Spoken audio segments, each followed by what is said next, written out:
When my biological parents finally tracked me down, I was busy scaling the school wall because I was running late. Perched atop that 3-meter-high wall, I cast a casual glance downward. A group of people with varying expressions stood just inside the school grounds. Without a hint of emotion on my face, I leaped into the air. I landed perfectly on my feet. Casually dusting off my clothes, I turned toward a middle-aged man wearing a checkered shirt. I greeted him politely.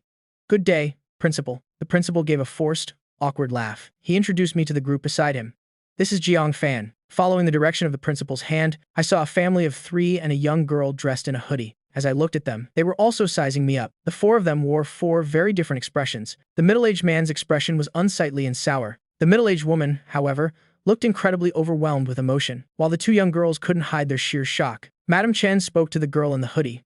"Great Master Xu, could you please check if it's really him?" Xu Nianshu took a few steps toward me. Forming a hand seal, she spoke softly, "Forgive my intrusion." Watching her, a single thought flashed through my mind. The lineage of the Heavenly Master. In the eyes of Xu Nianshu, a red thread emerged from Madam Chen's body. It drifted slowly toward me. But the strange thing was, the red thread stopped dead in its tracks as it reached me. It wouldn't entwine itself with me at all. Xu Nianshu suppressed the eerie feeling rising in her heart. She thought to herself, such a fragile thread of fate. She turned to Madam Chen and said, "Madam Chen, it is indeed him." Madam Chen rushed forward urgently. It seemed as though she wanted to embrace me. I took 2 steps back to avoid her. The principal quickly explained, "Jiang Fan, my boy, these people are actually your family." I stared at the 3 of them in silence. Of course, I already knew. I've known since I joined the Special Abnormalities Bureau 2 years ago. It's just that I was born with such a thin destiny, having wandered all alone since the age of 12. Walking the razor's edge between life and death, I had long ago ground any feelings of kinship down to nothing. Seeing my indifference, Chen Jing forced herself to swallow the sentimental words she had prepared. She simply explained, "I am Chen Jing, your Nuna. 17 years ago, there was a mix-up with the babies in the Chen family. The family has been searching for a very long time. We have finally found you. They say it was a mix-up, but in a private hospital's VIP ward, how could such a mistake even happen? It was clearly a deliberate switch." Seeing my silence, Chen Jing continued, "These are our parents. Come back to Central Province with us, okay?" Just as I was about to speak, the phone in my pocket buzzed. I stepped a few paces away and took out my phone to check the message. It was a text from the director of the Special Abnormalities Bureau, Xiao Fan. "The paperwork for Central University is all finished. When are you coming to Central Province?" Across my usually expressionless face, a flicker of helplessness finally appeared. I typed out a reply. "Director, can I skip this? Send someone else."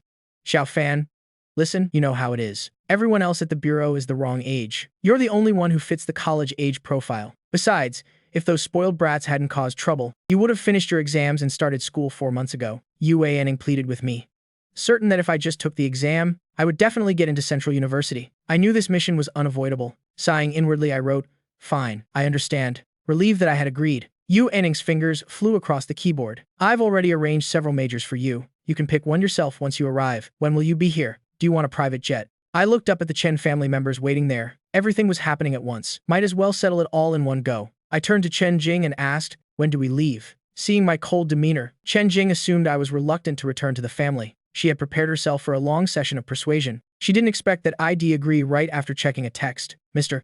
Chen's face darkened even further. The moment he hears about joining the Chen family, is he already this desperate and impatient? The following afternoon, I boarded the flight to the imperial capital with the Chens. Chen Jing curiously asked why. I insisted on waiting until the afternoon. They had originally intended to fly out first thing in the morning, but I refused and demanded we wait until the afternoon. Chen Jing assumed I needed time to pack my belongings. She even offered to help me, but I turned her down. No one saw a trace of me for the rest of that day. I was constantly typing away on my phone. The reason was that I hadn't finished handing over my duties last night. Chen Jing wanted to ask what was going on, but seeing my phone buzz incessantly with messages, I appeared incredibly preoccupied. She grew even more puzzled. Could he be saying goodbye to his classmates? She noticed that my phone had no recognizable brand. It looked remarkably thin and light. She wondered where I could have possibly bought such a knockoff device. So, she instructed her assistant in the capital to buy a new phone. After thinking for a moment, she added that it should be the same model Chen Yu bought last month. Finally, once I had arranged all my affairs and was just about to set my phone down, another new message popped up. It was a file. The title was, "Resume of Xu Nianshu." Xu Nianshu, 20 years old, disciple of the Quan Temple, Mount Quan, East Zhu. Descended the mountain a year ago to start a career in the imperial capital. Practices fortune-telling and feng shui with extreme accuracy. Within the high society and occult circles of the capital, she is quite well known, and she's very successful. Great, I thought. This girl won't be easy to fool. In an instant, I received another file. It was an introduction to the Chen family. I clicked to open it. It was over 100 pages long. Every single experience of every Chen family member since birth was detailed within. Specifically, the one named Chen Yu, who was switched at birth, was highlighted prominently in red. Right after that, there was a breakdown of all Chen family assets, along with many other meticulous details. I didn't reply further, and simply put my phone away. If it weren't for this mission, I really wouldn't want to leave South Province at all. I only feel at ease when I am personally guarding this place. Chen Jing saw that I had put my phone away, and was about to find a topic to chat with me, but before she could speak, I spoke up first. I plucked a few strands of hair from my head, drew a small plastic bag from my pocket, and placed the hair inside. When we reached the capital, run a DNA test. Chen Jing was momentarily flustered, unsure whether to take it. The situation was incredibly awkward. I decisively pressed the bag into her hand. While I haven't decided if I'll stay with the Chens, I don't want this matter lingering in uncertainty, Chen Jing said. Master XU wouldn't make a mistake. Even though she said that, deep down, she was actually quite anxious. They had followed Master XU's guidance all this way, yet she still couldn't fathom Master XU's methods. Chen Jing tucked the plastic bag away and asked, "Once we're back, I'll arrange for you to re-enroll in high school. Which school would you like to attend? How about the experimental high school attached to Central University?" Chen Jing added another point. That is the best high school in the entire capital. I've never lived in the capital for long, so I naturally didn't know which schools were good or bad. But it didn't really matter, because I had no intention of attending high school anyway. No need. But thank you. Nuna, I whispered softly, I am going to sleep for a bit. Chen Jing was stunned for a moment. All right. I tilted my head and closed my eyes, appearing to fall asleep instantly. Since yesterday, I had been non-stop handing over my duties in South Province. For 2 days and 1 night, I hadn't had a single moment of rest. With my current level of cultivation, going without sleep hardly affected my health. I just wanted a little peace and quiet. Chen Jing looked at me with a face full of surprise. Seeing me sleep so quickly, she didn't want to disturb me. Mr. Chen, ever since he saw me being so sluggish and insisting on waiting until the afternoon to leave, had already begun to feel a deep distaste for me. Madam Chen, however, kept glancing back at me. Chen Jing saw her mother repeatedly looking over and whispered softly to her, "Jiang Fan is asleep, mother." Then, she began to carefully observe this biological brother she had been apart from for 17 years. Even in sleep, I exuded a cold and unapproachable aura. My clothes from head to toe didn't have a single designer label, but they couldn't hide the sharp, piercing aura radiating from my body. From the inside out, I was as cold as ice and possessed quite a strong, distinct personality. I was the complete opposite of Chen Yu, who had been raised in the Chen household. Chen Yu was elegant and polite, with a radiant demeanor, always treating others with great humility. At home, he was the most pampered youngest son. In public, he was the admired golden child of the Chen family. Thinking about how I had lived for the past 17 years, Chen Jing couldn't help but feel a pang of heartache. Xu Nianshu sat in the row behind them, so she naturally heard their entire conversation. When she heard me suggest the DNA test, she didn't feel offended in the least. On the contrary, it felt as though she had found a kindred spirit. Xu Nianshu had a premonition that this young man, Jiang Fan, was anything but simple. Seeing me with my eyes closed in meditation, Xu Nianshu placed a hand over her eyes. When she moved her hand away, her eyes had transformed into a brilliant golden hue. After looking at me for less than 5 seconds, Xu Nianshu hurriedly closed her eyes. She covered her mouth with her hand to hide a trickle of blood at the corner of her lips. Sitting in the front row, I suddenly opened my eyes and cast a look back. Chen Jing thought she had made too much noise and disturbed me. Is something wrong? I'll speak more softly, I replied. It's nothing. After that, I took out my phone and sent a message to Tang Xuan. Just 4 simple words.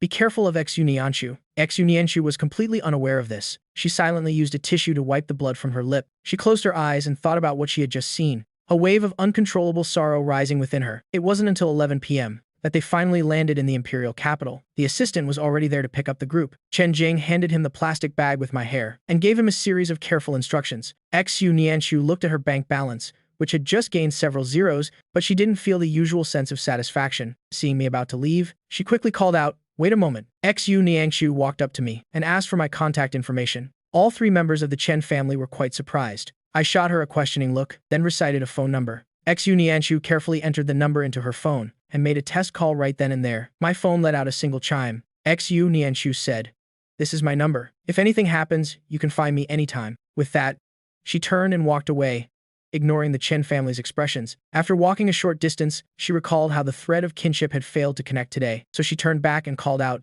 "Can you come here for a second?" Sensing no malice from Xu Nianshu, I decided to approach her. Xu Nianshu waited until she was out of the Chen's sight and secretly slipped something into my hand. What's this? 6 zeros? I stared at the bank card in my hand, lost in thought. Isn't she supposed to be a heavenly master? Why is she suddenly acting like some generous gift-giving deity? Suppressing the strange feeling in my heart, I pocketed the card and gave a few perfunctory replies. Chen, Jing, and the others headed back to the Chen residence. Ever since Anya arrived in the central province, she had witnessed countless power struggles within high society. Anya usually divided her money into two different cards. The card she just gave me was one of them. It contained about 5 million yuan. Thinking about what had just happened, Anya arrived at her doorstep. She quietly pulled out a talisman, clutching it tightly between her fingers. With high alertness, she watched the two people standing at her door. Miss Anya, greetings. One of the two showed an identification card and spoke.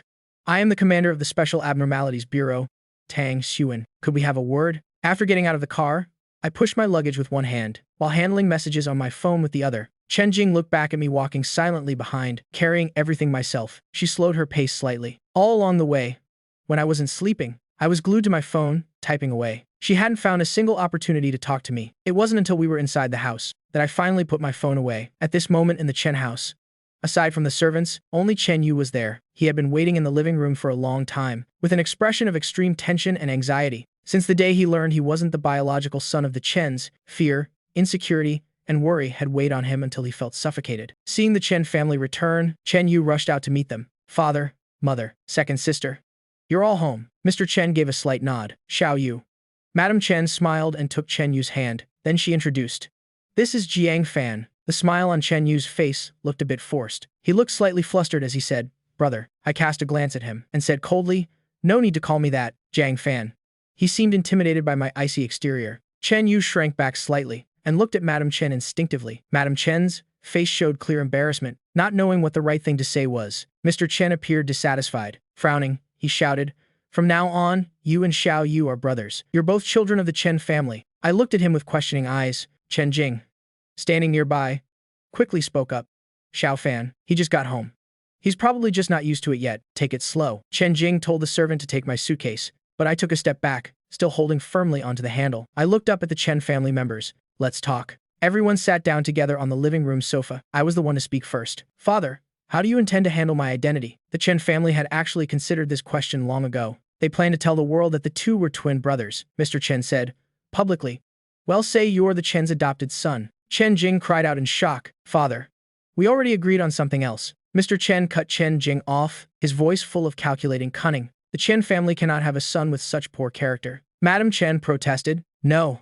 We must do as we planned before. Tell everyone they are twins. Chen Yu silently sighed in relief. It seemed that no matter what happened, he would remain a son of the Chen family. As for me, I felt like a mere bystander, watching them argue. I truly didn't understand. Why would the Chens go to such lengths to find me, only to refuse to acknowledge who I really am? They even wanted to turn the world upside down, to completely swap my identity with Chen Yo's. But that's fine too. It saves me the trouble of thinking about it too much. I had reached my final decision. I pulled 2 jade talismans from my pocket and placed them on the table. The sharp clink of the jade drew everyone's attention. The argument came to a sudden halt. Chen Jing frowned. Xiao Fan, what are you doing? I stood up and pushed the 2 jade talismans toward Mr. and Madam Chen. If the Chen family doesn't wish to acknowledge me as their son, then it's a coincidence, because I have no desire to return here either. Consider us of the same mind on this. These 2 talismans are to repay the debt of my birth to you both. From this moment on, we are even. We owe each other nothing. Mr. Chen's face turned completely dark. He stood up abruptly, snatched up the jade talisman in front of him, and threw it violently onto the floor. The jade talisman remained perfectly intact, without a single scratch. The immediate thought that it was a fake only made Mr. Chen even more furious. He roared, If you don't want to be a Chen, then get out of my sight. The Chen family will never accept someone like you. I stood up and left immediately. Chen Jing hurried to pick up the jade talisman from the floor and rushed after me. Chen Yu took the opportunity to cling to Madam Chen, putting on a terrified expression. Madam Chen snapped at Mr. Chen. What do you think you're doing? Seeing that Chen Jing had pursued me, Madam Chen felt slightly relieved and turned to comfort Chen Yu. She saw me walking while holding a white phone, fiddling with something on it. I didn't expect you to have 2 phones. Chen Jing hurried to catch up.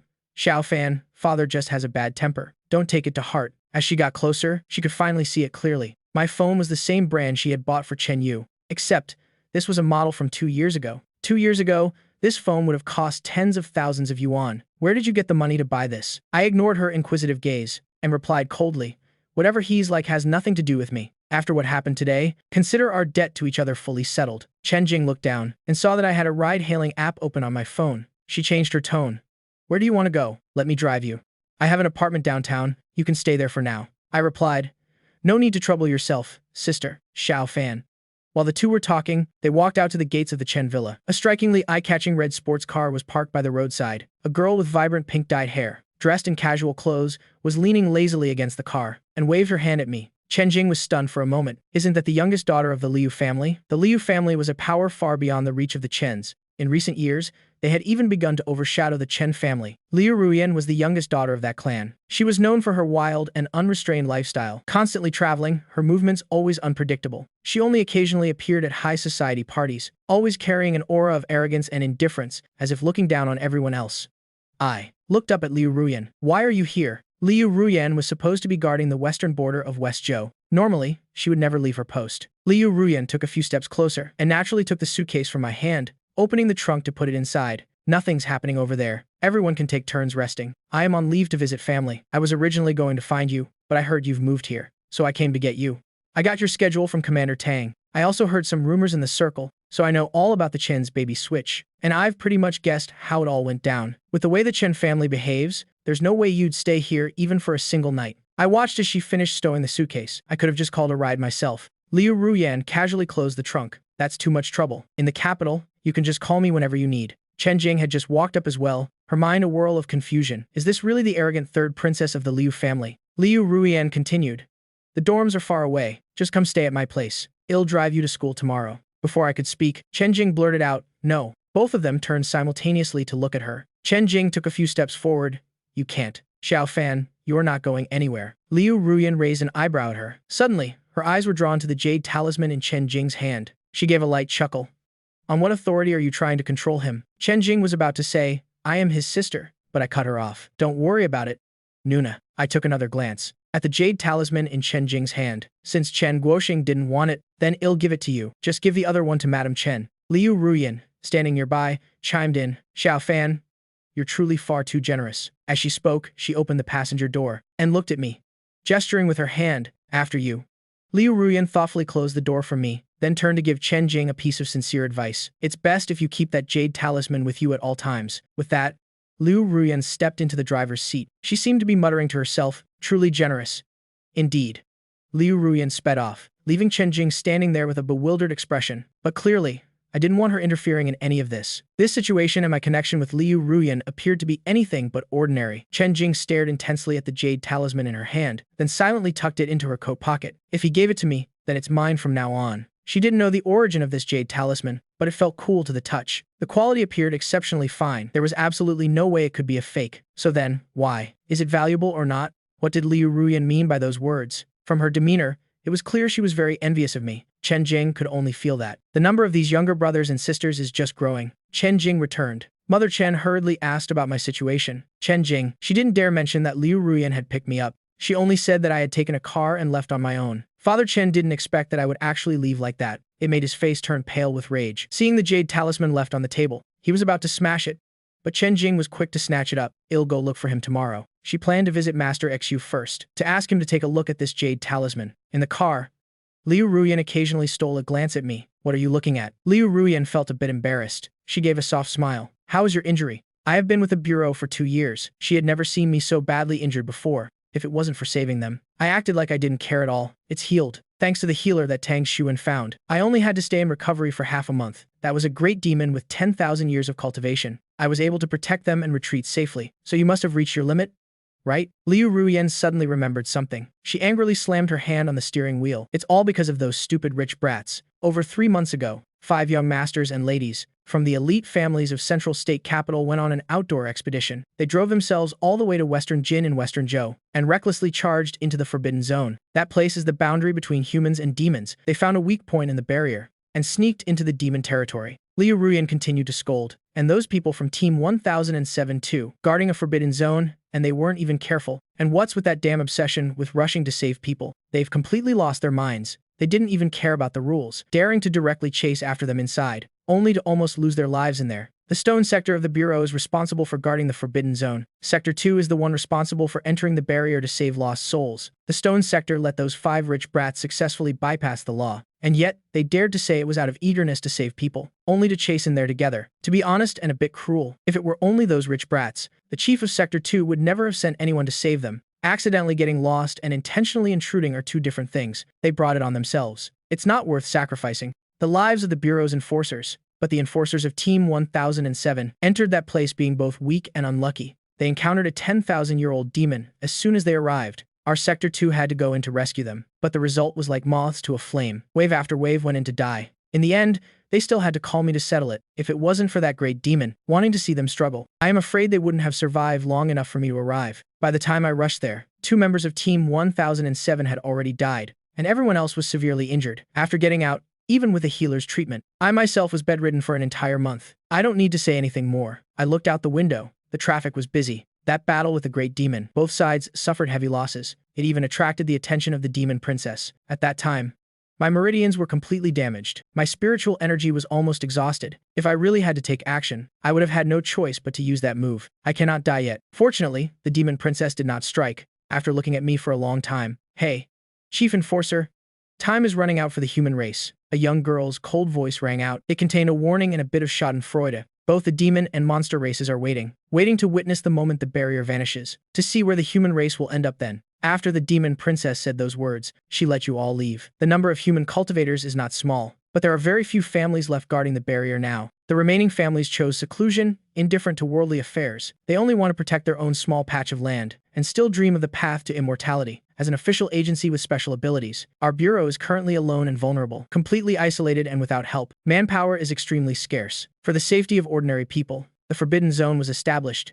Yet there are always arrogant people trying to break in. Wait until the barrier completely dissolves. Demons and monsters will rise and run rampant everywhere. The world will fall into great chaos, and no one will be able to stay out of it. Whether it is the demon or monster race, they are entities far beyond human imagination. Either side making a move would be enough to wipe out all of humanity. Humanity's hearts are far too fragmented. The phone notification sound broke the silence in the car. I opened the phone to check. Someone new just arrived at the bureau. Liu Ruyan asked curiously, "Who is it?" I answered, "Ex-Yunyanchu, from the Heavenly Master lineage." Liu Ruyan felt even more curious. Don't they all just like setting up stalls for fortune-telling and feng shui? Or live streaming to make money? How did you manage to recruit her? Although the treatment at the bureau is very good, but this job always requires trading your life. Our bureau hasn't failed to contact those heavenly masters before, but they only need to read faces and draw talismans. They can make a fortune just by live streaming. Their lives are extremely wealthy and comfortable, so many elite families beg for the chance to serve them. They basically don't want to come here, a place where you have to risk your life like this bureau. I omitted a few unimportant small details, and briefly explained that she was the one who helped the Chen family find me.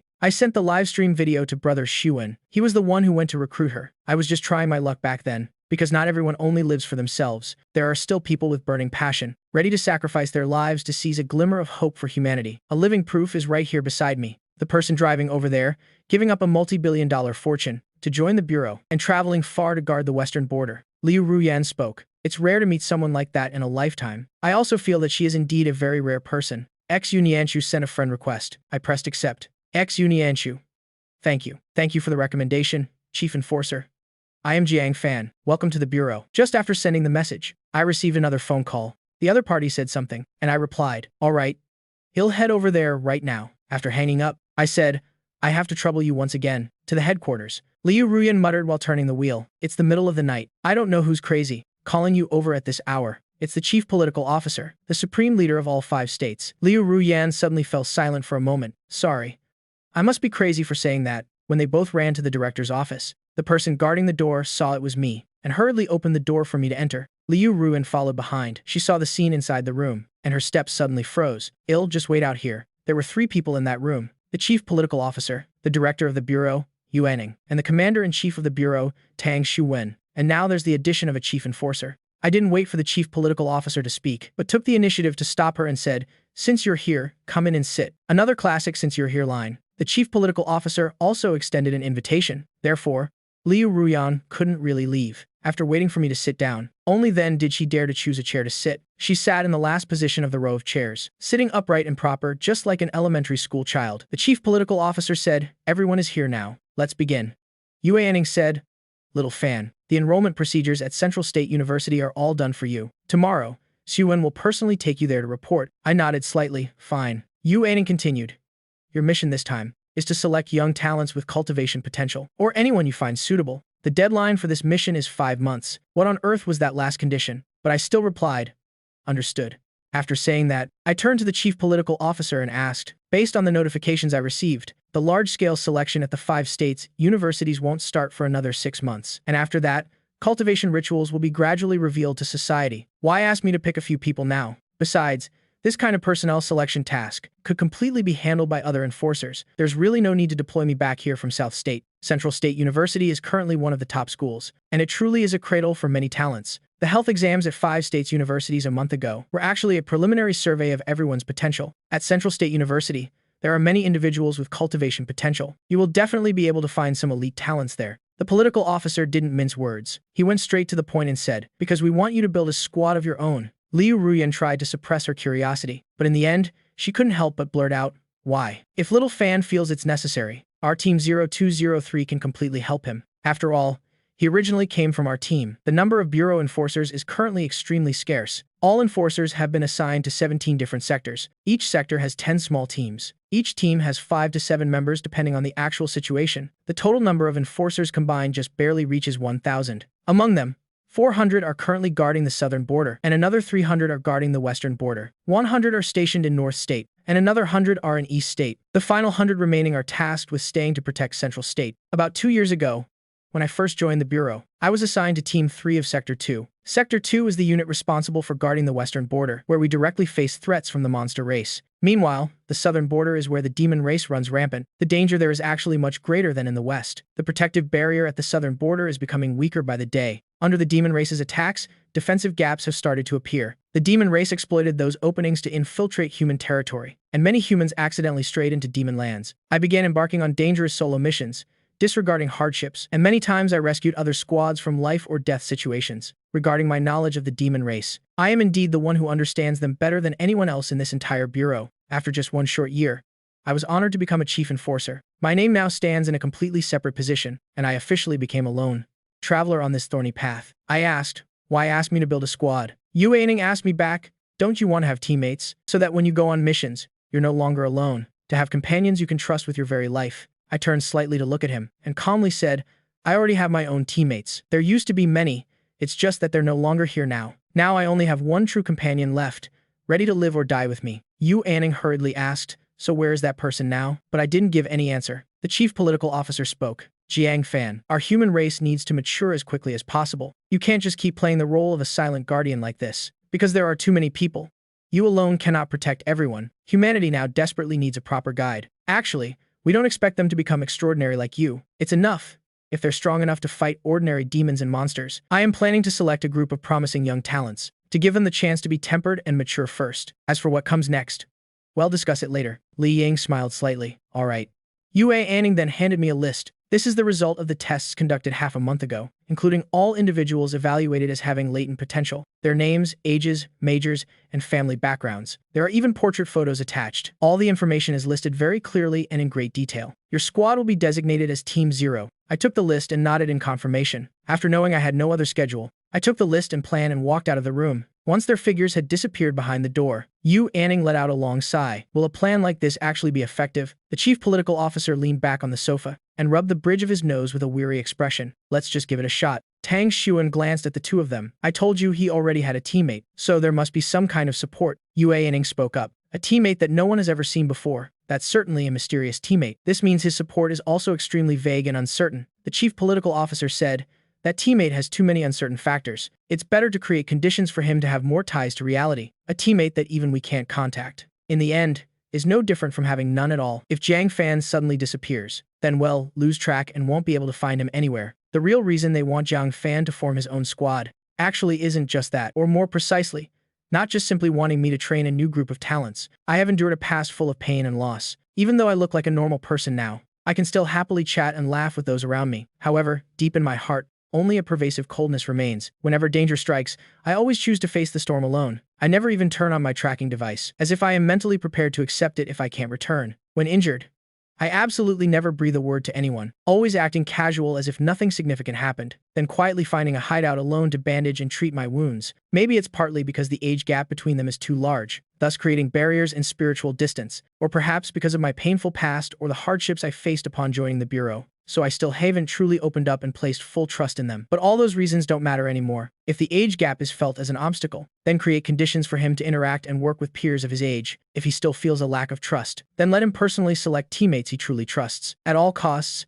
we must help him strengthen his connection with the human community, at least to ensure that one day I won't fall and pass away in some remote place without anyone knowing. I went to Liu Ruyan's car to get my suitcase and quietly pushed it toward the dormitory. Liu Ruyan suddenly asked, "Now you have new teammates of your own. Does it mean from now on you won't like me anymore?" "That won't happen."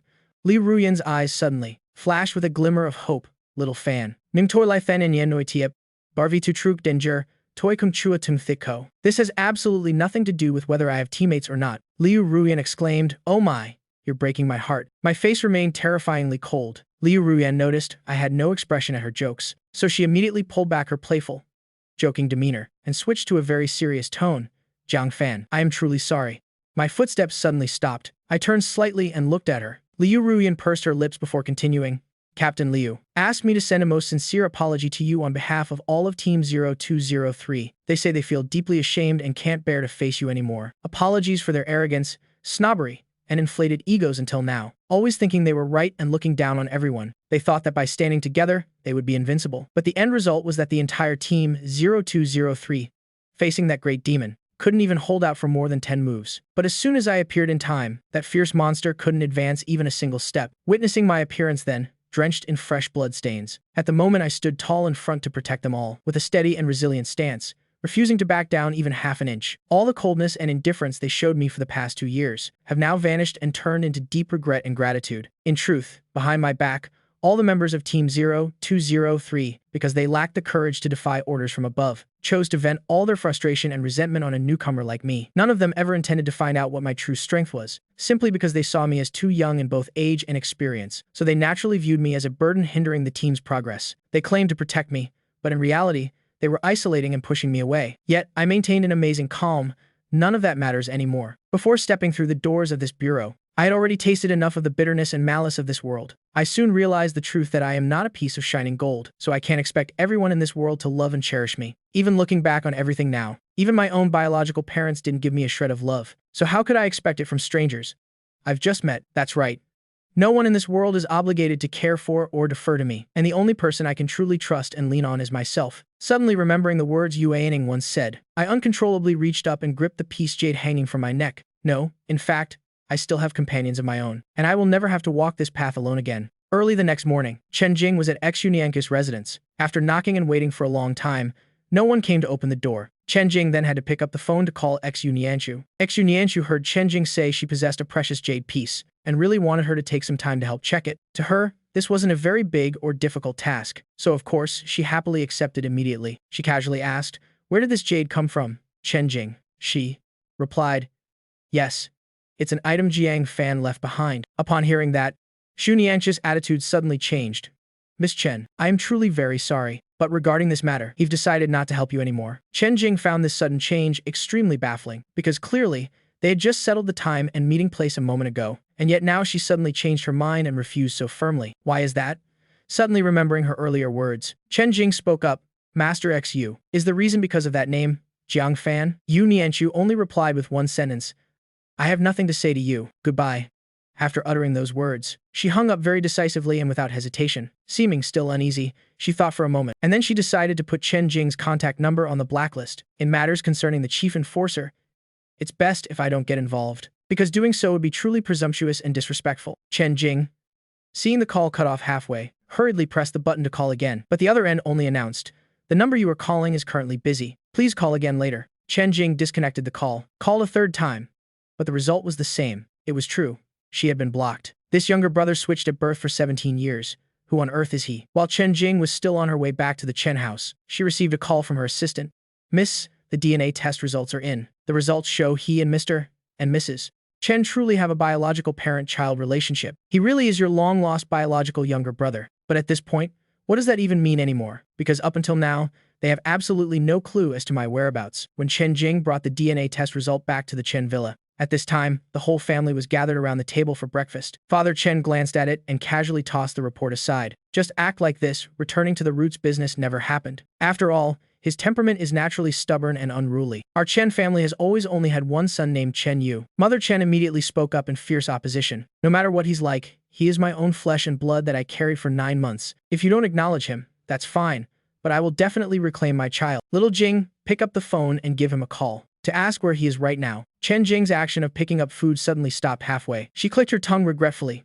Oh no, I completely forgot to save his phone number. Mother Chen heard this and grew incredibly anxious and worried. Goodness, what should we do now? Where could he possibly go all by himself at this time? Although Chen Jing didn't actually have my direct contact number, she knew for sure she could find a way to reach me through a third party. So she turned to reassure her. Mother, please rest assured. Don't be so rushed and worried. Actually, I know exactly where he is staying. Ill, go find him in a bit. Father Chen then spoke up. If you find him, pass on my message to him, that if he truly wants to return to this house, he first needs to learn how to be obedient. Chen Jing just kept a long silence and didn't say another word, because deep down she knew very well that I had no intention of returning to the Chen family, and I am definitely not the type to be ordered around or forced into obedience. As for me, after taking time to carefully study all those documents, I began my meditation and cultivation exercises for 2 continuous hours, until around 7 a.m. After packing up, I leisurely headed down to the dining hall for breakfast. At this time of day, almost everyone in the dining hall was an enforcer of the bureau. Respectful greetings to me rang out continuously from everywhere. Greetings, Chief Enforcer. Good morning, Chief Enforcer. Respects, Chief Enforcer. I only nodded slightly to return each person's greeting, until I picked out a meal to my liking, and quietly sat down across from Tang Xuan. Only then did the atmosphere in the dining hall gradually return to silence. Xu Nianchu spoke with total sincerity. Chief Enforcer, Miss Chen Jing is currently trying her best to find out the origin of that jade talisman you left. I just let out an indifferent as if I didn't care much. Ignore her. No need to pay any attention. And from now on, you don't need to use formal address with me either. Xu Nianchu acted very obedient and replied, yes, I understand. After that, she didn't say another word to avoid bothering me. After the 3 of them had finished their breakfast together, I then returned to the dormitory to pack up and bring my luggage down. And coincidentally, I bumped into Liu Ruyan once again in the elevator. Liu Ruyan broke into a bright smile and greeted warmly. Good morning, little fan. Have a great day. I also gave a brief reply. Hello. Liu Ruyan enthusiastically offered. Let me drive you to the university. You'll only feel at ease returning home after getting you there. I politely declined. No need. Brother Xuan is already waiting for me down there. When the 2 of them walked out to the bureau's parking lot, they saw Tang Xuan already waiting beside the car, and beside him, Xu Nianchu was also present. Liu Ruyan saw this and raised her eyebrows with curiosity. Seeing this new face, Xu Nianchu took the initiative to come over and help carry my suitcase, and carefully stowed it in the rear cargo compartment. At the same time, she didn't forget to introduce herself to everyone. Hello, everyone. My name is Xu Nianchu. I come from a family line of heavenly masters, and I was just accepted for work here, starting yesterday. Liu Ruyan also politely returned the introduction. I am Liu Ruyan, currently an enforcer for Team 203. Tang Xuan then quickly stepped in and sat in the driver's seat. Let's head out, little fan.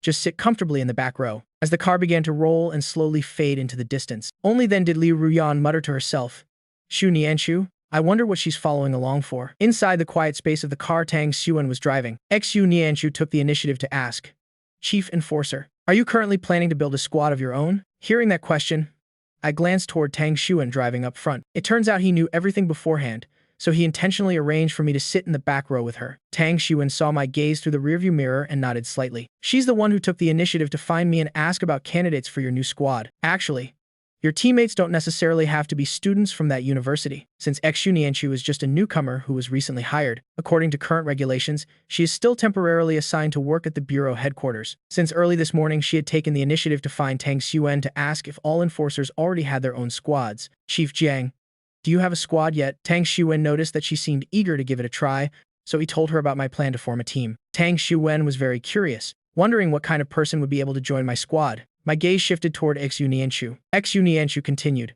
I am 20 years old. I am an orphan, inherited from the Qiyun Guan of Qiyun Mountain in Dongzhou. My specialty is talismans. I can catch ghosts and I know Tai Chi. I possess the Eye of Prophecy, and I can see glimpses into the future. Chief Jiang, would you consider me? I caught the key point. It was the Eye of Prophecy. I recalled the moment on the plane, feeling as if I were being seen through by someone. Did you see my future? Xu Nianchu nodded, answering honestly, only a few images. Forgive me for my intrusion. My cultivation was far superior to hers. Those few seconds alone caused her to suffer a backlash. I inquired softly, can you speak of it? Xu Nianchu spoke, I saw you. But before the words could leave her mouth, blood trickled from the corner of her lip. Xu Nianchu's hands gripped the seat, unconsciously tightening her hold. Her face turned deathly pale. Enduring bone-deep pain, she continued, covered in blood. I reached out and placed my hand on her arm, cutting her off. That's enough. Say no more. And at that same moment, a surge of spiritual energy flowed into her body. Though I desperately wanted to know, I couldn't let someone else's life be the price. Tang Xuan's expression grew solemn. Zhao Fan, covered in blood. I was now very curious about what Xu Nianchu had seen, but Xu Nianchu couldn't speak of it. Xu Nianchu lowered her eyes, circulating the spiritual energy within her body. Waiting for the intense pain to subside, she wiped the trace of blood from her lip. Thank you, Chief Jiang. Xu Nianchu recalled the images she had seen, and persisted. Chief Jiang, please consider me. I will be a qualified teammate, reliable and loyal. I didn't know what she had ultimately seen, but her state right now, I feared it was tied to that very future. Is it because you saw the future? It's not necessary. Xu Nianchu said stubbornly, it is necessary. I want to be your teammate, to be your companion, I kindly reminded her. Teaming up with me will be very dangerous. The things I am about to do could cost you your life. A look of determination appeared on Xu Nianchu's pale face. I know. I am not afraid, regardless of life or death. Tang Xuan glanced at Xu Nianchu through the rearview mirror. What exactly did she see? Regardless of life or death. I remained silent for a long time. If you want to join, then come. Xu Nianchu instinctively smiled, hurriedly saying, yes, thank you, Captain. Because she was in such a rush, her vital energy surged. Xu Nianchu quickly composed herself. The first member of the squad, Xu Nianchu, had joined. Tang Xuan said while driving, congratulations to both of you. Xu Nianchu said sincerely, thank you. She took out a triangular folded talisman. This is a protection charm, a gift for the captain. Upon touching it, I felt a spreading warmth. It was a top-grade protection charm. Thank you.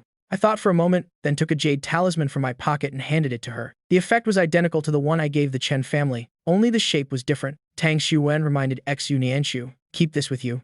It could save your life. Xu Nianchu replied with a yes, and thanked me. Noticing a hole in the jade talisman, she took a red thread from her bag and looped it through, then wore it around her neck. Tang Xuan smiled slightly. This Xu Nianchu was indeed quite special. Both sincere and headstrong, she carried the passion of youth in her very bones. Every action struck a chord with Jiang Fan. Moreover, Xu Nianchu and Jiang Fan were cut from the same cloth. Once they made up their minds, they would never give up. I took out a card and returned it to her. Xu Nianchu accepted.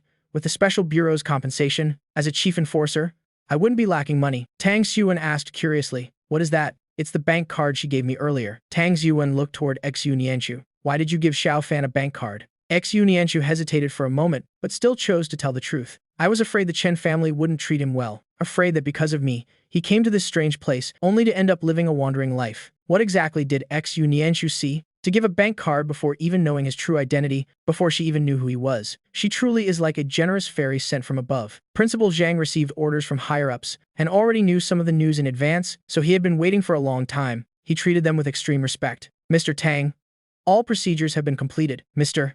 Jiang only needs to choose a major. Xiao Fan, see which major you'd like to choose. I looked at the paper in my hand. Weaponry Systems and Engineering. This is it. The Special Bureau has a specialized weapon research department, studying how to combine firearms with spiritual energy to increase their power. From years of conflict with the monster and demon races, the Special Bureau noticed that ordinary firearms had very limited effects on them. As for large-scale weaponry, they were not only prone to causing friendly fire, but were also much harder to control. Their trajectories could be easily altered, and their power wasn't much greater than an enforcer's attack. If signals were cut during a major battle, large-scale weapons would become mere decorations. 15 minutes later, someone brought an envelope and a small crate of books. Principal Zhang handed the envelope to me. Inside are your student ID and dormitory key card, your class schedule, and the freshman handbook. Your dorm is room 707. Principal Zhang gave each of them a business card. All right, everyone, feel free to contact me anytime if anything comes up. All three expressed their thanks and headed toward the dormitory area together. Principal Zhang watched them leave, then breathed a sigh of relief. What exactly is Jiang Fan's background? It's not like placing people in the university is unprecedented, but I've never seen someone personally recommended by the chief director. Could he be the chief director's son? But their surnames don't even match. The three of them arrived at the dorm entrance. I can handle it myself. Tang Xuan said, I know. I just want to see what your room is like. If you're not comfortable sharing, you can just move out. I was silent for a moment. Brother Xuan, do you remember why I came to this university? Xu Nianchu let out a chuckle. She realized the commander looked like an overprotective father. I said to Tang Xuan, don't worry. I've shared living quarters before. Back when I was in Qingyun Valley, all the disciples lived together in a large courtyard. Though everyone had their own room, everyone ate and lived together. They went everywhere together, cultivating side by side. The moment I stepped into the dorm, I saw a boy doing a one-handed handstand against the wall. Song Jie quickly lowered himself, asking curiously, Who are you looking for? I've been the only one living here until now. I showed him my student ID. Now there are two of us. Hi. I am Jiang Fan, a newly enrolled freshman. I've just been assigned to this room. After confirming everything, Song Ji returned my student ID. Nice to meet you. I am Song Ji. I immediately cross-referenced the information in my head. Song Ji, 17 years old, from West Zhou. Parents run a toy store there. He's an only child, a freshman majoring in weaponry systems and engineering. During his physical, weak spiritual energy fluctuations were detected, proving he has a talent for cultivation or that he was already a practitioner. Song Ji pointed to an empty bed. That one's available. You can take it. As he spoke, he cleared some wrenches off the desk. I stole a subtle glance. Tang Xiwen and Xu Nianchu were helping me unpack. Song Jie was looking down at his phone, occasionally stealing glances at Xu Nianchu. Xu Nianchu sensed it, but didn't seem to care. She just focused on making my bed. Seeing the room was mostly settled, Tang Xiwen had many pending matters to attend to, so he didn't stay long. Xu Nianchu looked at me, then at Tang Xiwen. What do I need to do? Tang Xiwen thought for a moment. Follow me for now. Since Xu Nianchu was free, she might as well help him test the training plan. Xu Nianchu looked toward me, waiting for my instructions. I nodded. Go ahead. Then, remembering she was now my teammate, I added, call or message me immediately if anything happens. Once the two of them had left, Song Ji finally looked up from his phone. Was that girl in the tracksuit your friend too? I nodded. I met her once before on a pedestrian bridge. She was running a fortune-telling stall. Did you ask her for a fortune? Song Ji shook his head. No. I just thought she looked pretty cool, so I took notice of her then. I stood up. I am going to walk around campus for a bit. There were no classes this morning. Song Ji saw that I didn't want to talk much, so he didn't ask further. He volunteered. Let me come with you. As the two of them passed a lecture building, they unexpectedly ran into Chen Yu. The moment Chen Yu saw me, he instinctively blurted out, "What are you doing here?" Those with Chen Yu were all from the wealthy elite of the imperial capital. The news of the Chen family misidentifying their son and traveling to Nanju had already spread throughout high society. Everyone was waiting for a good show, to see how the Chen family would handle this. Both the men and women beside Chen Yu were scrutinizing me. The girl looked at me with undisguised astonishment. I glanced at them. Turns out, some of them looked familiar. It really is a small world for enemies. I didn't care to pay attention to Chen Yu, but the male student beside him spoke up. Stop right there. Xiao Yu is talking to you. Didn't you hear him? Typical country bumpkin. Uneducated. Chen Yu whispered, pretending to mediate. Don't say that. I looked at that male student. Since you're so eager to protect your master, are you Chen Yu's dog? Does the Xiao family know about this? Xiao Jibo's face flushed with rage. Who's a dog? What nonsense are you talking? Chen Yu frowned. Jibo is just concerned about me. How can you say that? What does it matter to you if I speak to him? I don't care for your status, and I am already sick of the Chen family. In a flash, the two sides exchanged dozens of moves. A circle of onlookers had already gathered. I stopped my hand just before Lin Quan's forehead. I concede. My god. Oh my god, I can't believe it. He beat Master Lin. That's incredible, Grandmaster. Please let me follow you. Chen Jing, Chen Yu, and Meng Hanyu were also in the crowd. Meng Hanyu looked at my back, her hands trembling. It's really him, isn't it? Chen Yu whispered. How does he know how to fight like this? A nearby classmate glanced at him. What do you mean fight? How vulgar. Chen Yu said disdainfully. Isn't it just brawling? Just some street thug tricks. Stabbing and fighting all day is so shameful. That friend glared at Chen Yu, then ignored him. Chen Jing tapped his shoulder and warned him. Lin Quan, this teacher, is actually a 3-time consecutive Zhongzhou Sanda champion. Chen Yu didn't care about these competitions, so naturally, he didn't know. How is that possible? It took me a mere 5 minutes to defeat the Zhongzhou Sanda champion. A street thug couldn't possibly do that. Lin Quan pulled back his stance, his eyes full of admiration. Who is your master? I shook my head. He's no longer with us, and I cannot reveal who it was. Lin Quan saw that I didn't want to talk, so he didn't push. Are you interested in joining the Sanda Association? I'll even give you the president's seat. Laughter and chatter erupted from the surroundings. The current president of the Zhongzhou Sanda Association is Lin Quan, and he was specially appointed to this position. Yet here he was, wanting to step down for someone more talented and for this newly transferred student, no less. I replied calmly, I am not interested, thank you. Lin Quan still didn't want to give up. Please, reconsider. It's a waste of talent for you to just sit in class. Come compete with me. You'll surely win the championship. No. After a moment's thought, I added, actually, I prefer studying, even though I didn't mean it. In reality, I didn't care for studying at all, even if I had the ability to learn everything instantly. As someone who's benefited from this, you should just behave and look after yourself. My tone was very calm, but the aura of a superior radiating from me made Chen Yu feel afraid. I ignored them further, walking away with Song Ji. Xiao Jibo suddenly snapped out of it. How did he know I was from the Chao family? Xiao Yu? Did you mention me to him? Chen Yu shook his head. No. Then how does he know I am from the Xiao family? The girl standing beside them immediately hurried in the direction I had gone. Xiao Jibo called out from behind, Sister Yan, where are you going? Huo Yan didn't even look back, simply following behind me and Song Ji. Once we reached the small wooded area on campus, Huo Yan quickly stepped up to catch up. I have something to say to you in private. The only daughter of the Huo family, Huo Yan, 20 years old, a junior at Zhangzhou University. One of the 5 who risked their lives entering the Forbidden Zone, accidentally slipping through the barrier into monster territory 3 months ago. Moreover, she was the mastermind. I asked indifferently. Where? Huo Yan pointed toward the nearby woods. Let's go in there. I turned on the voice recorder hidden on my chest, then walked into the forest with Huo Yan. The surrounding trees were dense, completely blocking the view from anyone outside. Huo Yan looked around cautiously. Seeing no one, she lowered her voice. Jiang Fan, right? I know you're not an ordinary person. I saw everything that happened on Cloud Mist Mountain 3 months ago. Back then, I was only focused on saving people. It turns out Huo Yan was still conscious back then. So what?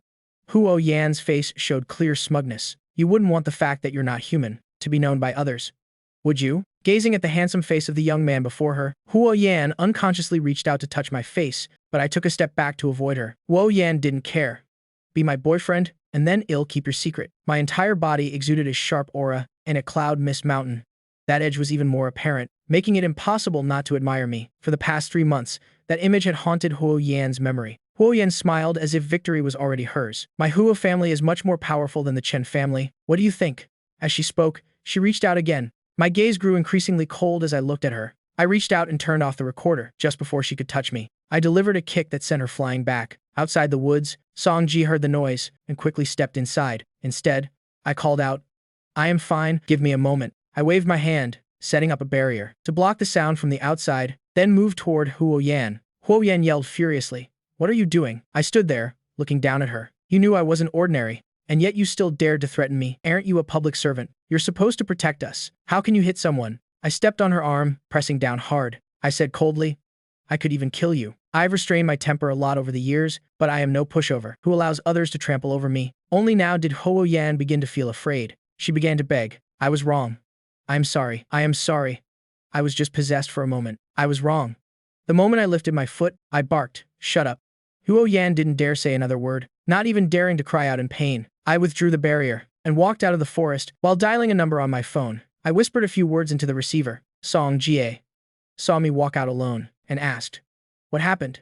Nothing. Let's go back to the dorm. Huo Yan had just taken a devastating kick and had even suffered a broken arm. She lay flat in the woods, unable to move at all. Song Ji glanced toward the forest, then followed after me. Clearly, he had been standing quite a distance from me, yet my answer sounded crystal clear, as if right in his ear. How strange. After Song Ji and I left, a person silently appeared in the woods. It was Wen Shangzhang from the Special Bureau. Wen Shangzhang looked at Huo Yan's state and couldn't help but ask in surprise, What did you do? Seeing this, Huo Yan, knowing he was no ordinary person either, quickly cried out, That Jiang Fan guy. He's abusing his powers. He hit me.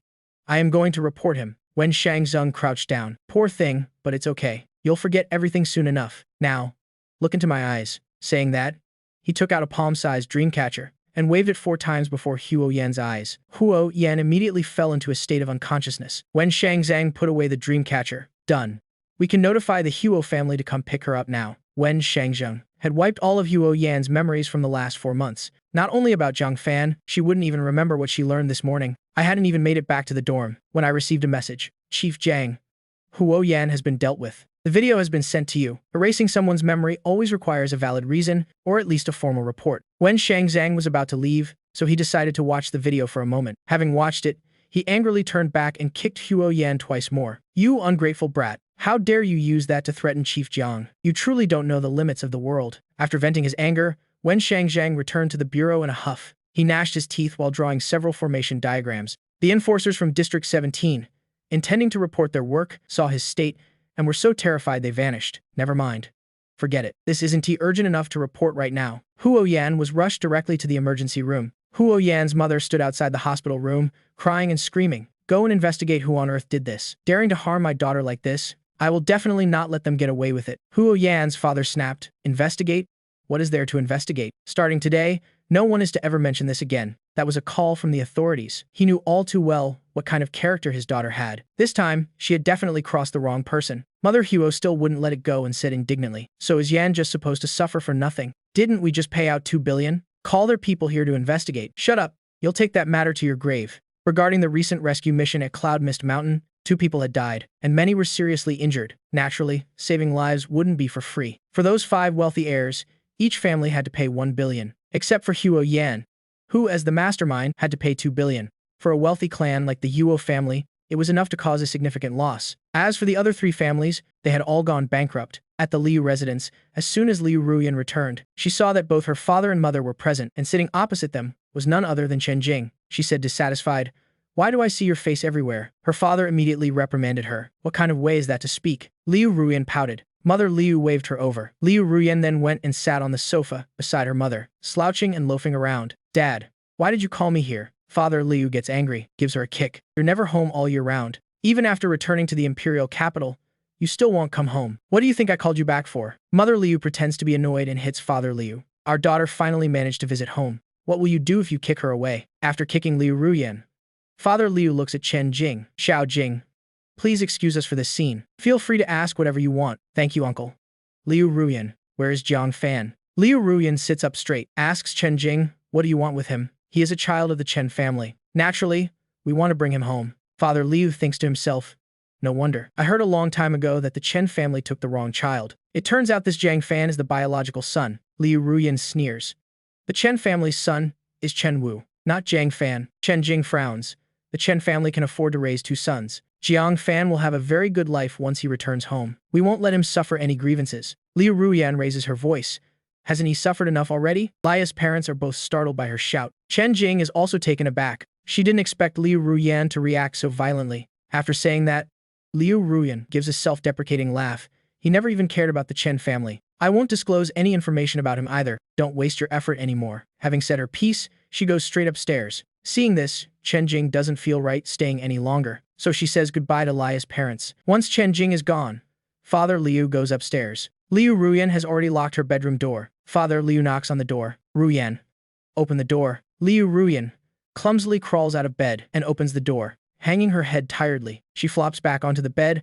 Father Liu sits down beside her. "Is Jiang Fan your friend, Ruyan?" Liu Ruyan gives a soft hum of agreement. "Bring him over for a visit when you have the chance." Liu Ruyan just hums again. "How many days are you staying this time?" 3 days.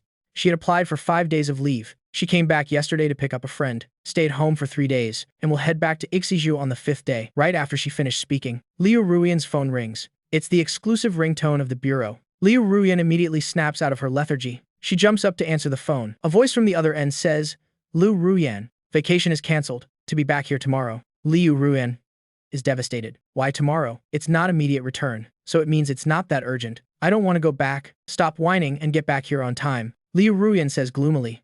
"Understood." She hangs up the phone. She gives Father Liu a smile that looks worse than crying. "Now, I only have 1 day left." At the training grounds of the bureau headquarters, Xu Nianchu easily completes a round of training drills. She looks at Tang Xuan, who is recording the time. She says, "Commander Tang, this level of difficulty is nothing for a cultivator." Tang Xuan nods. "I know, these are all designed for normal people. Standard military training drills. Naturally, there's no pressure for a cultivator." Tang Xuan releases his spiritual energy. A transparent barrier immediately forms, covering the entire training ground. "Try it one more time." Xu Nianchu puts the 50 kilograms weights back on her back. She easily finishes a lap, not even out of breath, nor breaking a sweat. Tang Xuan looks at her in surprise, records the time, asks her how she feels. Xu Nianchu points at the barrier. It suppresses spiritual energy. Tang Xuan looks up at Xu Nianchu. "I thought it wouldn't have any effect on you. I didn't expect your physical techniques to be so formidable too." Xu Nianchu says modestly, "It's just average.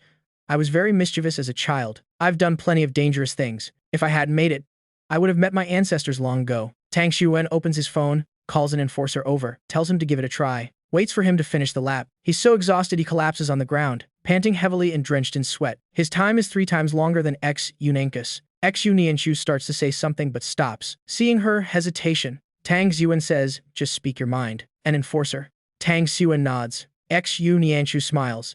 No wonder Jiang Fan refused to form a team. Liu Yue is displeased seeing this. "What do you mean by that? Come over here and spar with me." Xu Nianchu looks at Tang Xuan. Tang Xuan nods. "Spar right here inside the barrier. No spiritual energy allowed. Let's see who wins. The commander has spoken." Xu Nianchu agrees. "Fine." The 2 of them begin hand-to-hand combat. Tang Xuan quietly observes both of them. 80% of his attention is focused on Xu Nianchu. Liu Yue is an enforcer who relies on strength and wide-reaching strikes. Xu Nianchu stands there looking much smaller than him, But Xunyanku's Tai Chi is refined to an extraordinary level, overcoming hardness with softness. Her movements to dodge attacks look effortless. After more than 10 moves, she uses a cloud hands technique to knock Liu Yue down. Liu Yue lies on the ground, grimacing. You're pretty good. Xunyanshu nods. You flatter me. Tang Xuan looks at Xunyanshu. Liu Yue, you can head back first. Xunyanshu, I didn't expect you to be this skilled. With your strength, you could easily form your own team and be its captain. How about it? Care to consider? Xunyanshu brushes the dust off her sleeve. If I weren't skilled, how would I dare be the captain's teammate? Commander Tang, there's no need to test me. The captain has already accepted me, so I will follow him forever. Just because of that illusory future you saw? Xunyanshu looks into his eyes. That's exactly why I'm getting even more curious. What exactly did you see? Xunyanshu says calmly. Since Commander Tang wants to know, I naturally won't hide it. Seeing her about to speak, Tang Xuan quickly raises his hand to stop her. Never mind, forget it. Wait until Xiao Fan returns. If he finds your corpse here, I wouldn't know how to explain it. He's been alone ever since joining the bureau. He finally managed to get a teammate like this, regardless of whether she is good or bad. If I made her disappear, then he would never accept a teammate again. He trusts my judgment in people, and temporarily trusts Xunyanshu too. Tang Xuan asks, you agreed to join the bureau because of Jiang Fan, right? When he introduced the bureau to Xunyanshu only showed a bit of interest. But after he revealed my identity, Xunyanshu immediately agreed. Now it seems, she really came here for me. Xunyanshu smiles and says nothing. Tang Xuan doesn't ask further. He continues taking Xunyanshu to check other categories, finally reaching a conclusion. Xunyanshu cannot be used as a testing standard. Very good. As expected of someone, Jiang Fan chose. Her strength is formidable. She's even better than many other enforcers. Xunyanshu asks, how are power levels ranked in the bureau? Tang Xuan holds a pen, scribbling revisions to the training plan. If someone doesn't know their own limits, then they just have a fight. Some department heads and branch directors earn their positions through fighting. Jiang Fan has also defeated quite a few people. Cultivation sects have specific realms and stages, but the bureau was established to fight against the demon and monster races, so we don't have all those complications. Besides, modern cultivation has no lightning or heavenly tribulations anymore, beyond actual spiritual energy, strategy, experience, and techniques. And even weapons are all very important. Xunyanshu nods, signaling her understanding. In the world of Taoist masters, those with low spiritual energy can still draw top-tier talismans. Spiritual energy is indeed not the only standard for evaluation. Tang Xuan changes the subject. However, the Bureau is researching spiritual energy measuring devices. It's expected to be able to measure spiritual energy levels to make training more convenient. I want to apply for dormitory housing. If possible, please place me near the captain. Tang Xuan nods. Go ahead and submit your application. He'll approve it. Once the testing is finished, Tang Xuan goes to Yue Anning's office. Yue Anning looks at the changes in Xunyanshu's file, somewhat surprised. Xiao Fan actually accepted Xunyanshu. Tang Xuan says, she's a bit like Xiao Fan, both alone, sharing the same obsession. It counts as a new beginning. I just hope she doesn't betray my trust. In the afternoon, Songji takes me to class. Before class ends, the teacher says the theoretical knowledge is mostly covered. Learning on paper alone is not enough. Next class will be a practical session. The practical session involves handling real weapons, assembling and using them by hand. Song Ji is also very happy. Finally, I can assemble firearms openly and legitimately. I quietly flip through the book. Fortunately, there's not much content. I can finish catching up in 2 nights. The next class is the day after tomorrow, so there's still time. After class, a female student wearing glasses comes to find Song Jie. Seeing me next to him, she pushes up her glasses. You're Jiang Fan, right? I nod, recalling information about Wang Keihan. There are quite a few people from the list in this class. Hello there. I am Wang Keihan, the class monitor. Let's add each other. So I can add you to the class group. Let me scan your code. She just received a notification from the counselor that the class has a new student, who is Song Jai's roommate, asking her to introduce me to everyone. She rushed to find me right after class. She takes out her phone to open the QR code. Song Ji also takes out his phone and quickly scans it before Wang Keihan can. Wang Keihan asks in confusion, aren't you 2 roommates? Song Ji nods, yeah. That's why we're adding each other now. Wang Keihan is shocked inside. You mean you've been together all day and haven't even added each other yet? At the hospital, hearing that Huo Yan was in trouble, Chen Wu, Xiao Jibo, and Meng Hanyu all come to visit. Meng Hanyu was also one of the 5 who broke into the monster territory back then. When they arrive at the hospital, Huo Yan is sitting up in her hospital bed. Her arm is in a cast. Madame Huo is asking her what exactly happened. The 3 of them enter. They hear Huo Yan asking, what happened to me? Didn't I just finish my exams? Madame Huo is confused. What exams? She turns to Meng Hanyu. Did you guys have exams today? Meng Hanyu says, no ma'am. There was only 1 class this morning. Nothing else after that. Her family called her back, so she went home first. She wasn't with Huo Yan, so she didn't know what happened. Huo Yan looks at Meng Hanyu. What do you mean no schedule? Didn't we agree to visit Gid Xiuzhu after the semester exams? Meng Hanyu frowns. We already came back from Siju. It's been 4 months already. You were on a stretcher when we returned. You were hospitalized for 3 months. You were only discharged just before the new semester started. Who would have thought? We got lost as soon as we entered Wu Mountain, and even ran into tigers and black bears, and then we met. Anyway, we almost lost our lives there. Meng Hanyu thinks to herself that she shouldn't have followed Huo Yan just to please her. Huo Yan is annoyed.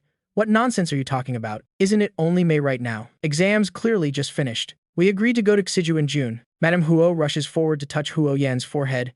Xiao Yan, what's wrong with you? Don't scare me like this. Xiao Jibo panics. Sister Yan, it's already September. Doctor. Someone call a doctor. Huo Yan is taken for a full-body checkup. The test results. Of course. Show that everything is normal. Madame Huo is frantic.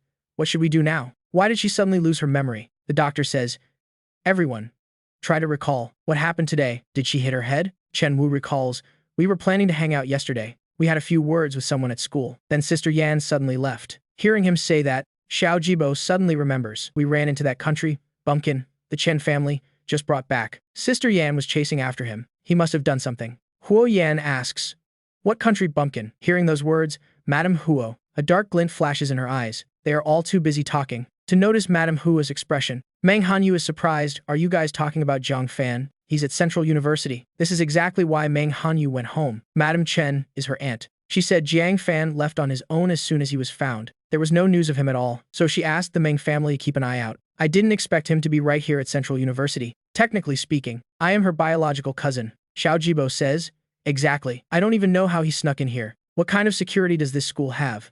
Letting anyone in. Meng Hanyu quickly asks, so where did he go after that? Is he still in school? Xiao Jibo shakes his head. No idea. Ma'am, this matter is definitely closely related to that Jiang Fan. Meng Hanyu argues, he just arrived in Central University. How could he possibly harm Huo Yan? Huo Yan goes crazy.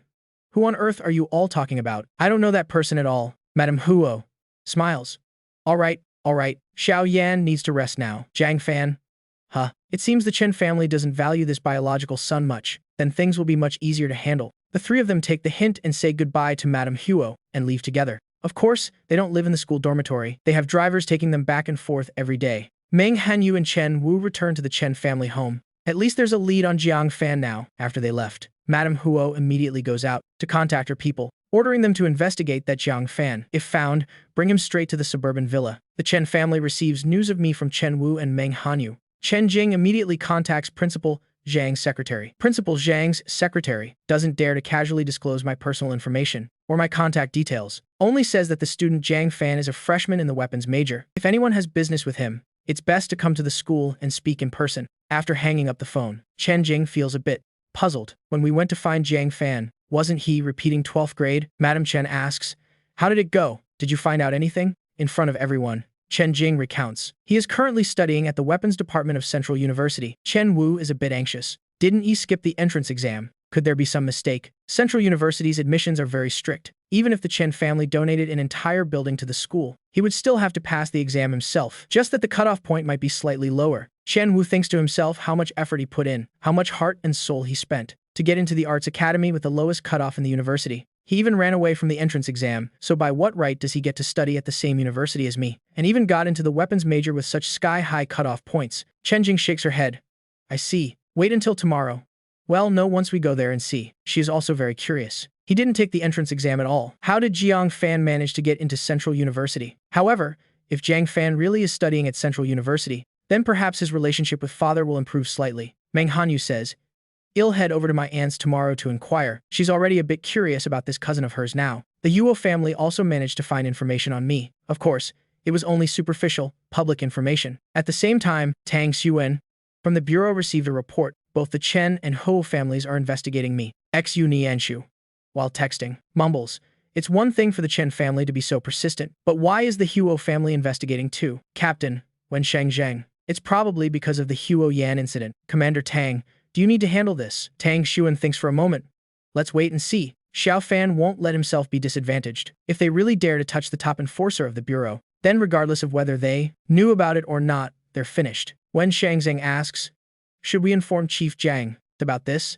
Tang Xuan motions him to look at Xu Nianshu. Xu Nianshu just happened to put her phone away. So, did you inform Xiao Fan? Xu Nianshu nods. Already did. Wen Shangzeng is curious. You're a rookie. How can you be so close to Chief Jiang? Xu flashes a proud smile because I am his teammate. Wen Shangzeng is shocked. Chief Jiang agreed to form a team. Xu covers her ears and walks a bit further away. After hanging up on the Chen family, the secretary calls Principal Zhang, reporting the situation. I soon received a call from Principal Zhang. I understand. Thank you. Principal. Song Ji digs into his ear with his hand. I am telling you first, I didn't mean to eavesdrop on your call. Who was calling you? It was the principal. The dorm is only this big. I couldn't avoid hearing it if I wanted to. I nod. Yeah, the principal called. Is there some trouble? Not really. I can handle it. It's just the Chen family and the Huo family. I look at my other phone. A text from Xu just arrived. Captain, the Chen family and the Huo family are investigating you. I reply. I know. Thanks. Song Ji steals a glance. He sees me using two phones, one black, one white. Many people like using two devices like that to separate work from private life. Do I also want to separate my school life from my personal life? My second day of classes, the first period, P. The PE classes at Central University are quite strange. At other universities, you only need to take 2 years to earn enough credits, and you can even choose your own sports. But at Central University, you have to take 3 years. There's no choice because the school has already arranged everything. 3 years, 3 subjects, sanda, swimming, and mountain climbing. All are essential survival skills. It's considered very worthwhile to learn. 2 classes are held together. The PE teacher waves his hand. Everyone, run 5 laps first. 2 kilometers. Even though everyone had mentally prepared beforehand, they couldn't stop the complaining all around. I quietly run right next to Song Ji. Both of us quickly finish the 5 laps, leaving everyone else far behind. Song Ji is slightly out of breath. He wipes the sweat from his forehead. He turns his head and sees that I have no reaction at all. Not even a single drop of sweat can be seen. Aren't you tired? It's just average. The PE teacher. Mr. Lin walks up to the two of them. Seeing that your condition is very good, you're really a good prospect. Your physical fitness is quite impressive. Do you want to consider specialized training? I politely refuse. No, I don't have any intention for that, Mr. Lin feels it's a real pity. Just think it over carefully. I continue to refuse. No, thank you, sir. Fine then. What a waste of talent. While waiting for the students from both classes to finish running, I hear someone ask, who was that running next to Song Ji? He finished right at the same time as Song Ji. Could there be another monster just like Song Ji? Back during military training, Song Ji had already revealed his incredible physical fitness, coming first in the 5,000 meters long run, coming first in the weighted run. No one in the entire company could match him in direct combat, hitting the bullseye 8 times in a row in shooting practice, 2 hits in the 9 ring. Song Ji has become the golden boy the coaches can't stop talking about. Every coach in the company is saying, take a look at that Song Ji kid from class 2. Wang Kaizen felt helpless. That's the new guy. Jiang Fan. He's roommates with Song Ji now. A student was trailing at the very back of the line, gasping for air after just 5 laps. Can, being Song Ji's roommate, really boost his stamina? He might as well just request a dorm transfer. Teacher Lin clapped his hands to signal a gathering. Gather up. Everyone. Get into your lines. Warm-up is over. First, let's review what we learned in the last lesson. Song Ji, come up and demonstrate. You there. Come up and assist him. Yes, I am pointing at you. Song Ji quickly spoke up. Wait, he wasn't in class last time. Teacher Lin nodded. I know. Just give it a try. Teacher Lin obviously knew ID never attended. Today, when we lined up, there was one extra person. That extra person was me. Besides, with my physique, if I had ever been here, the teacher would definitely have remembered me, but he felt that I was definitely no ordinary person. Not attending class doesn't mean not knowing the moves. Song Ji was hesitant at first, but when he saw I could block his strikes, he began to grow bolder. Spinning kicks, sweep kicks, axe kicks, I parried or dodged every single one of them cleanly. The rest of the students were absolutely stunned. Am I suffering from amnesia? Is this really what we learned last lesson? That was a push kick. Good heavens. Was that a backflip? How can he flip like that without any leverage? He just jumped back once, and I thought he was about to take flight. Seeing the two perform high-level maneuvers, Teacher Lin didn't even call for a stop. He muttered to himself. This new kid is quite something. Every move, every strike, is textbook perfect. He's clearly had systematic training. Song Ji was the first to stop. He could sense that I was holding back. His new roommate was truly formidable. All right, it seems everyone has learned well. Let's continue the lesson. Teacher Lin demonstrated while explaining. Then came individual practice, and practicing in pairs. Song Ji pulled me over and asked his old teammate, Li Cheng. Jiang Fan just got here. He doesn't have a partner yet. Can the 3 of us train together? Li Cheng nodded eagerly. Sure, of course. Song Ji was already a master. Now with another expert joining, he was overjoyed to ride their coattails. However, before they could even start, I was called out. Jiang Fan, someone is here to see you. Outside the gymnasium, 3 people stood facing me. Chen Jing, Chen Yu, and Meng Hanyu. My gaze lingered on Meng Hanyu for a brief moment, immediately followed by an undisguised look of impatience. Chen Jing, you're interrupting my class. Chen Jing acted as if she didn't see my expression. She was somewhat excited. Xiao Fan, are you really attending Central University? Chen Yu was a bit restless. You got into Central University without even taking the entrance exam. Seeing me look his way, Chen Yu put on a slightly aggrieved face. I didn't mean anything by it. I was just a little curious. Meng Hanyu glanced at Chen Yu upon hearing that. A look of scrutiny appeared in her eyes. I didn't bother paying her any attention. Instead, I looked at Chen Jing. What do you want? Xiao Fan, you're studying at Central University. Dad will definitely be happy when he finds out. Let me take you home. Well, go talk to Dad. He will surely acknowledge you. Chen Jing still hadn't given up on bringing me back to the Chen family. I spoke in a stern voice. Chen Jing, do you not understand human speech? I'll say this one last time. I am not going back to the Chen family. The Chen family and I have no relation whatsoever. Mr. Chen never wanted to accept me anyway, but you keep hounding me relentlessly. Is it because I look like an easy target to you? Chen Jing instinctively protested. No. I just feel that. You feel? What do you feel? Chen Jing didn't continue. She thought of me as just a younger sibling. She thought I was all alone. She thought that me being accepted into the Chen family was something others would beg for but never get. Chen Jing. The Chen family is nothing but trouble to me. Stop bothering me. Then I looked toward Chen Yu. And you. I have neither the mind nor the time to play true and false young master games with you. No need to keep acting so pitiful either. You White Lotus, I've tasted far too much malice in my time, so I can sense it very clearly. The malice others hold toward me. Chen Yu was stunned for a moment. He didn't expect me to be so direct. I don't. I just. But I didn't care about them. I turned around and walked straight back inside. Meng Hanyu watched my retreating back. She just found something about it very familiar. Where had she seen him before? She wondered to herself. Jiang Fan. The surname Jiang. Chen Jing hurriedly called out, hey, wait a second, leave your contact info. But I had already entered the gym. Chen Jing thought for a moment. Then she chased after me anyway. Meng Hanyu asked Chen Jing. You said Jiang Fan didn't take the entrance exam. Chen Jing was busy looking for me, so she didn't think much of it. That's right. He ran away right before entering the exam room. Meng Hanyu fell into deep thought. Her heart began to race. Could it be him? The three of them walked inside together, searching for my figure in the gymnasium. I was standing in a corner watching Song Ji and Li Cheng spar. Actually, Song Ji was just acting as a practice target for Li Cheng. Teacher Lin walked up and stood beside me. What do you think? Footwork is unstable. Transitions between moves are still stiff. Too many openings. Lin Quan pondered. He rolled his wrists. Suddenly, he threw a punch toward me. My body didn't even waver. I raised my hand and blocked the attack dead. Lin Quan smiled. His other hand immediately followed up with a strike. I brushed it aside with my other hand, immediately followed by a sweep kick. I pressed down on Lin Quan's hands, and I leaped into the air, a backflip, landing right behind Lin Quan. Lin Quan instantly turned around, unleashing a roundhouse kick. I leaned back and dodged it with ease. Lin Quan laughed and said, impressive. As he spoke, he threw another punch, even faster than before. I remained calm as ever, neutralizing both of their techniques. I said, actually, I prefer practicing with a sword. Lin Quan looked around. Without further persuasion,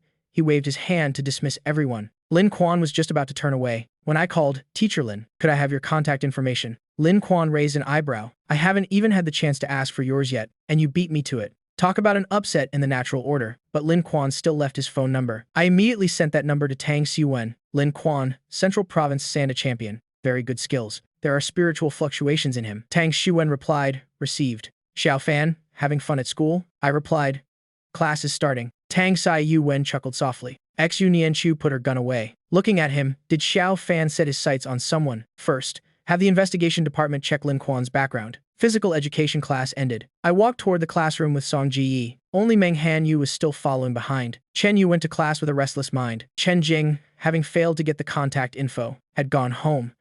After all, she knew I was at Central University. She'd find me one way or another. She planned to go back and discuss it with her father. As everyone passed through the camphor woods, Meng Hanyu stepped forward quickly. Jiang Fan, I have something to say to you, in private. Song Ji thought this sounded familiar. Meng Hanyu pointed to the woods nearby. It'll be quick. You go on ahead. Song Ji shook his head. I'll wait for you here. Class starts in 20 minutes. Meng Hanyu said hurriedly. I won't make you both late for class. I have a class next hour too. It was that same stretch of woods. The person standing opposite me was now Meng Hanyu. I recalled the information about Meng Hanyu, 19 years old, third-year student, youngest daughter of the Meng family in Central Province. She has an older sister, one of the 5 wealthy socialites who broke into the Forbidden Zone. As a precaution, I reached out and turned on my audio and video recorder. Meng Hanyu brought her hand to her mouth and coughed softly. She seemed a bit reserved. My name is Meng Hanyu. Technically, I am your cousin. She was trying to close the distance, but I refused. Your cousin is Chen Yu. The attempt at friendliness failed. Meng Hanyu gave a forced laugh. Haha. Well, we're all family. Meng Hanyu looked down at the ground, not daring to look me in the eye. She asked, We met before, haven't we? I asked back.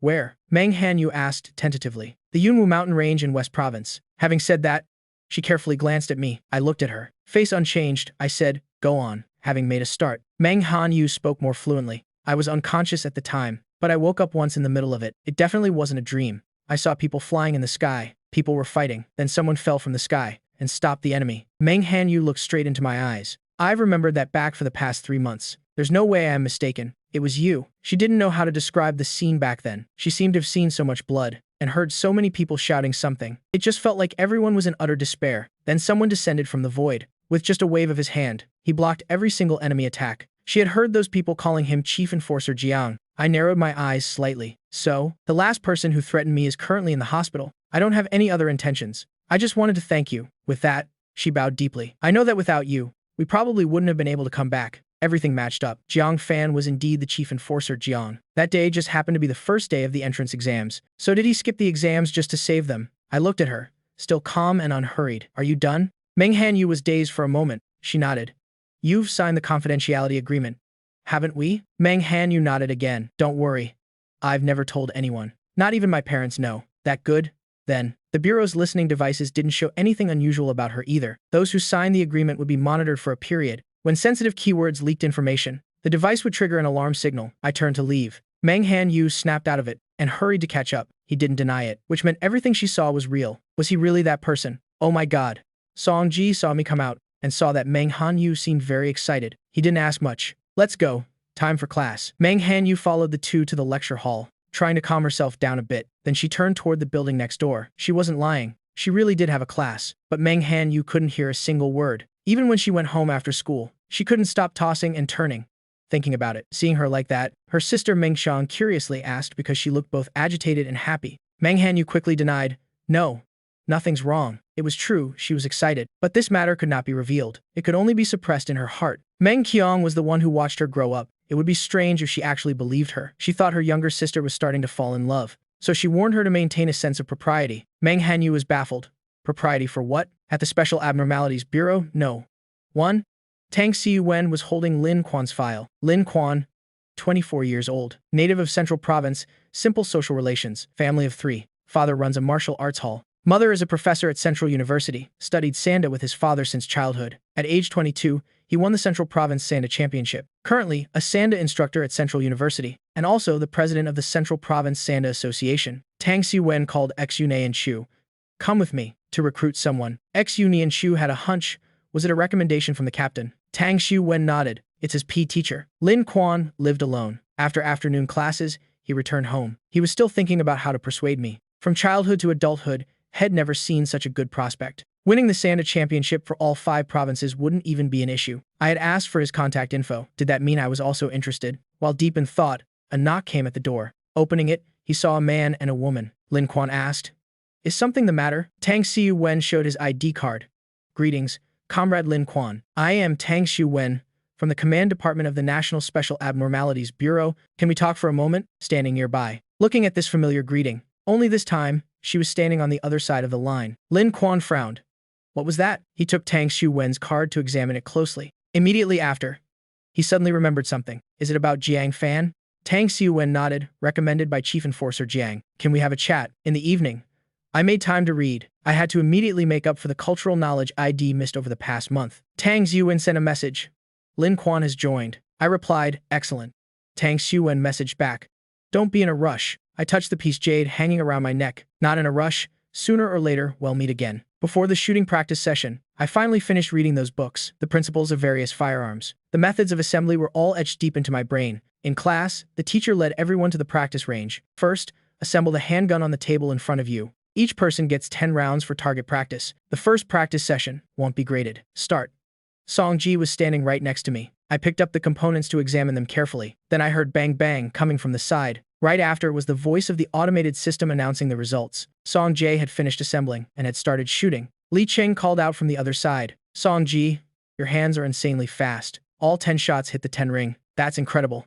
After Song Ji finished, he still wanted more. Sensing my gaze, he turned to look at me. I whispered, very impressive. Then I began to assemble my own components. Following the steps in the book precisely, neither rushed nor delayed. Song Ji watched me assemble. It was a textbook perfect style. so Head only looked at the book for 2 days and already memorized it all. I raised my hand and fired the first shot as a test. The announcement, 8 ring. That sound was drowned out by the rings, 5, 6, and 8 being reported all around. No one paid attention. Once ID found the feel for it, I raised the gun and continued. The 10-ring announcements rang out consecutively, piercing through the air, causing everyone to freeze in their tracks. Every eye turned to find the source of that sound. I put the gun down. As expected, I still preferred using a sword. These 80 targets could all be taken down with a single sword stroke. Shooting required pulling the trigger 80 times. Song Ji gave a thumbs up in admiration. That's miraculous. He realized this was my first time using this type of gun. The first shot was clearly to test the feel, but I had adjusted immediately. In an instant, the accuracy reached 100%. Lai Cheng looked at the two of them.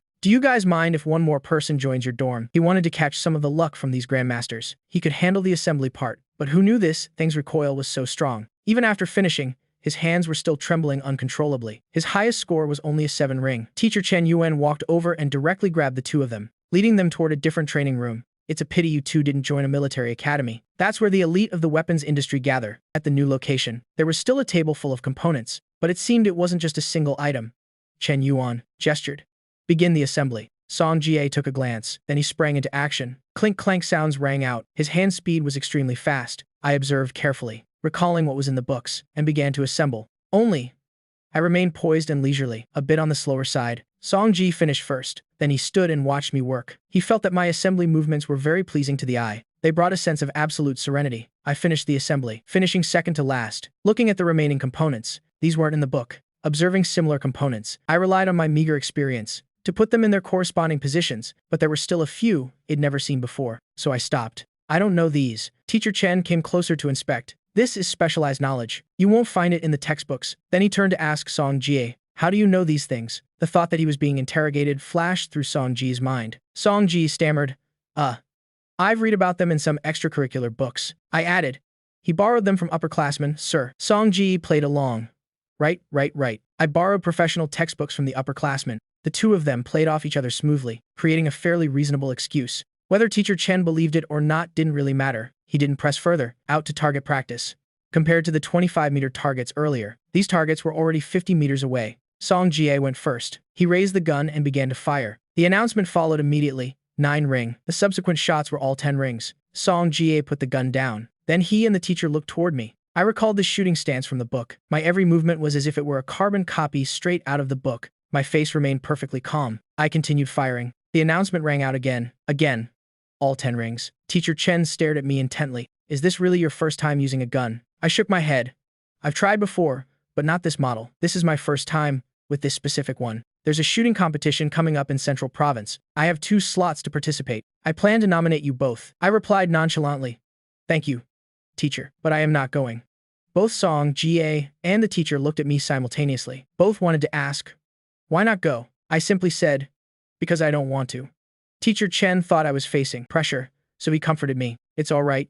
Your talent is excellent. Just focus on training for a bit longer. Then you will definitely catch up to the other competitors, because most of the participants had been learning to shoot since childhood. I remained absolutely firm. I repeated, I'm not going. Teacher Chen frowned. Are you worried about something? A thought flashed through Song Jai's mind, but he failed to catch it in time. I am not worried about anything. I am just not going. Just as I finished speaking, it was also time for class to end. Teacher Chen had to ask for their contact info, intending to find another occasion to persuade them. As for the Huo family, Madame Huo listened to the report from her subordinate. So angry she smashed the glass in her hand. That Jiang Fan kid is that good at fighting. Huo Yan's injuries definitely have something to do with him. She ordered, bring him to the villa in the suburbs for me. The bodyguard looked troubled. But madame, he stays inside Central University all the time. He refuses to leave the school gates. We don't dare enter the campus to seize him directly. A cruel glint flashed in Madame Huo's eyes. Then we must find a way to lure him out of the school. Central University, 10 p.m. My phone rang. It was the number I use for daily business. Hello? You have a delivery downstairs. Okay. I got it. I asked Song Jie. Can deliveries be sent right to the bottom of the building? Song Jie didn't even look up. Sure. Did you order food? I stood up and headed out. No. I am going out for a bit. I won't be back tonight. Song Ji was busy assembling something in his hands, so he didn't think much of it. Fine. 5 minutes after I left, Song Ji finished his assembly. He suddenly realized something was off. I hadn't ordered any food, so why did I ask him if food could be delivered downstairs? Song Ji stuffed what he just built into his bag. He grabbed a wrench from the drawer as well. Then he rushed downstairs. Downstairs, a man in a tracksuit saw me come down. He said, here is your delivery. I raised my hand to adjust my collar. I discreetly turned on the camera and walked toward him. It turned out the bag in his hand was empty. At that same moment, something poked into my waist. It's a knife. Hand over your phone. Don't make a sound. Walk toward the south gate. I obediently handed him the white phone. Then I walked toward the south gate. He was slightly suspicious. Why is he so calm? But to finish the mission quickly, he didn't give it much thought. He stood close beside me, pretending to be a friend, but the knife never left my side. We met a few classmates along the way. Jiang Fan, where are you going so late? I just gave a non-committal hum and said nothing more. As soon as we exited the south gate, I saw a black car parked in the corner. He threatened me and forced me into the car. I opened the door and got in. Just as he was about to close the door, someone came rushing over. A flying kick sent him sprawling to the ground. It was Song Jie who had caught up. Song Ji didn't see me when he got downstairs. He ran into some classmates. He asked if they saw anyone with me heading for the south gate, so Song Jie chased us all the way. Seeing I had already entered the car, at first glance, it looked like I was with a friend. But looking closer, the person was holding a knife. I quickly got out to hold Song Ji back, unintentionally giving the other guy a chance to get up. He had been kicked down. He didn't have time to think. He just thought had been careless. His opponents were just two kids. After all, the driver also rushed out to help. Both of them threatened us with knives. Both of you, get in the car. Otherwise, this knife won't show any mercy. Song Ji started to reach into his pocket, but I held him back. Let's beat them at their own game. I want to see who's behind this. My voice sounded right in his ear, but in reality, I hadn't even opened my mouth. The two men in front of us didn't react at all. Thinking it was an illusion, the man in black shouted at Song Jae, "Take the phone out of your pocket." Song Jae saw me nod. Only then did he hand over the phone. The two of us were escorted into the car. The car drove for a solid hour. Before arriving at a villa in the suburbs, dozens of men in black were standing in the yard, entering the house. There were over a dozen more. Song Ji gripped the object in his pocket tightly. Two fists are no match for many hands. It was a lapse, but I remained calm. I am already here. Why haven't you called out your boss yet? Madame Huo finally came down the stairs. She looked at the two of us. Why are there two of you? The man in black replied, that guy chased us on his own, so I brought them both back. Forget it. It's all the same, she said, sitting on the sofa. The men in black surrounded Song Jie and me. Seeing that neither of us showed any fear, she felt even more hatred. What did you do to my daughter? I calmly replied, asking about your daughter? You must already know everything. She needs to say it herself. That way, the evidence will be complete. To Huo Yan. Our Huo family is not someone you can afford to offend. You better confess everything truthfully. Song Ji became even more alert. A powerful family like the Huos in the imperial capital. Having a few lives on their hands means nothing to them. I patted Song Ji's arm, still perfectly composed. Looking at Madame Huo's hate-filled face, I decided to add fuel to the fire. I didn't do much, just gave her a kick, and broke her arm by stepping on it. After saying that, I even smiled. You already know, so why ask? She probably doesn't remember anything anymore. Right? She grabbed the teacup beside her and threw it straight at me. I stood perfectly still, slightly tilting my head to avoid it. Her aim was quite good. It hit a black-clad bodyguard behind me. The one who was hit didn't dare complain. He just clutched his forehead in silence. She hissed, "Break both his arms and legs for me. You dare hurt my daughter. You're asking for death." The thugs immediately charged. Song Jae was quick, stuffing something into my hand. Then he pulled something out of his own pocket. He fired directly at the nearest man. A deafening gunshot echoed through the villa. Let's see who dares come forward. The object in Song Ji's hand was clearly a pistol. It was something he had crafted and assembled himself. I looked down. In my hand was a wrench. Didn't they say we were just naive college students? Making a gun is one thing, but why bring a wrench along too? The wounded bodyguard fell down wailing. He clutched his thigh tightly. Song Ji's single shot terrified everyone. As expected, no one dared take another step. Madame Huo was also in deep shock. She didn't expect a freshman to be carrying a gun. Song Ji pointed the gun and ordered the thugs to back off. A few of them reflexively retreated. Madame Huo stood up. Don't let them escape. The thugs didn't dare move any further. They stared intently at the object in Song Ji's hand. That muzzle made everyone fear they would be the next to fall. Song Ji turned and pointed the gun at Madame Huo. Tell them to disperse right now. She tried to pull someone else, to use them as a human shield. Song Jie gritted his teeth and shot her in the leg. Freeze! She screamed and collapsed. She hadn't believed Song Ji would actually fire. She cursed and threatened simultaneously. Do you even know who I am? Song Jie's face was slightly pale. He certainly knew she was the lady of the Huo family. Offending her would lead to no good end. But in the current situation, getting out safely was the priority. Song Ji's gun remained aimed at her. Make them get out of the way. She didn't dare dodge anymore. Move. Song Ji slowly backed away. Jiang Fan, let's go. I walked close beside him, looking at his state. He was clearly terrified, yet he still gritted his teeth to lead me out. I could have left on my own. Song Ji replied, through gritted teeth. What kind of nonsense is that? She'd have to let you go first. He had a gun in his hand. Leaving alone would surely be easier than with two. But if I left you here, who knows what would happen? He didn't dare imagine it. As they were about to exit the house, the bodyguards in the yard gathered at the door. Song Ji realized this wasn't going to work. He moved quickly to take her hostage. She screamed in a panic. Stop him. Block them from me. The thugs surrounded Madame Huo. She stared at Song Ji. How many bullets are in your gun? 6 or 8. I have so many people here. You two won't escape. Song Ji gritted his teeth, ready to fire again. He had a total of 8 bullets. A hand reached out from the side and pressed down on the gun's frame. Song Ji's voice trembled slightly. Jiang Fan. I patted his arm to reassure him. It's okay. Don't be afraid. Song Ji's heart suddenly became unusually calm, even though he didn't know what cards I had left. For some reason, he trusted me completely. I looked toward Madame Huo. Why don't you ask what Huo Yan did? She gave a cold laugh. No matter what Xiao Yan did, lowly commoners like you have no right to harm her. Commoners, it seems, her ingratitude and returning kindness with evil is thanks to her excellent family upbringing, right? She looked full of contempt. Even if she kills someone, it's not her fault. She is still just a child. It's you lowly people who provoked her. My expression darkened. Murder is against the law. Madame Huo found it ridiculous. The law? Our Huo family has never feared the law. The Huo family has trampled on plenty of ants like you. For the Huo family to reach today's glorious status, we've stepped on more than just a life or two. I suddenly burst out laughing. Ants, you say? Everyone looked at me in confusion. In this kind of situation, how can you still laugh? I reached up and turned off the communication button on my collar. You Huos really think you're above everyone, treating ordinary lives like trash. My voice was full of cruelty, cold as if it were made of shards of ice. With that, I raised my right hand. A blinding blue light erupted from my palm. I flipped my hand and slammed the light into the ground. The spiritual energy bypassed Song Ji beside me and spread powerfully in all directions. Everyone around was blasted back, collapsing onto the floor. Under the massive pressure, they couldn't even struggle to get up. At that moment, a loud explosion occurred. The room door was blown off its hinges, crushing the bodyguards standing outside. In an instant, only Song Jie and I remained standing. Song Jie slowly lowered his gun, looking around in a daze. Everyone was screaming and wailing in terror, but they were all pinned firmly to the floor. Madame Huo stammered in fear. Ghost. Demon. Monster. I stepped toward her, 1 foot at a time, watching her try to struggle, trying to retreat but unable to move an inch. I enunciated every word. Nothing is more like a monster than your Huo family. If I were a demon, I would definitely wipe out your entire clan. Didn't you want to break my arms and legs? I gave a light flick of my hand. Madame Huo wailed in agony. Her curses never stopped, but all her limbs had been snapped. I looked down at her. My expression was completely indifferent, as if looking at a corpse. I am returning the favor in full. Then I led Song Ji out. Song Ji suddenly remembered something. He ran over to one of the men in black and retrieved both our phones, checking the time.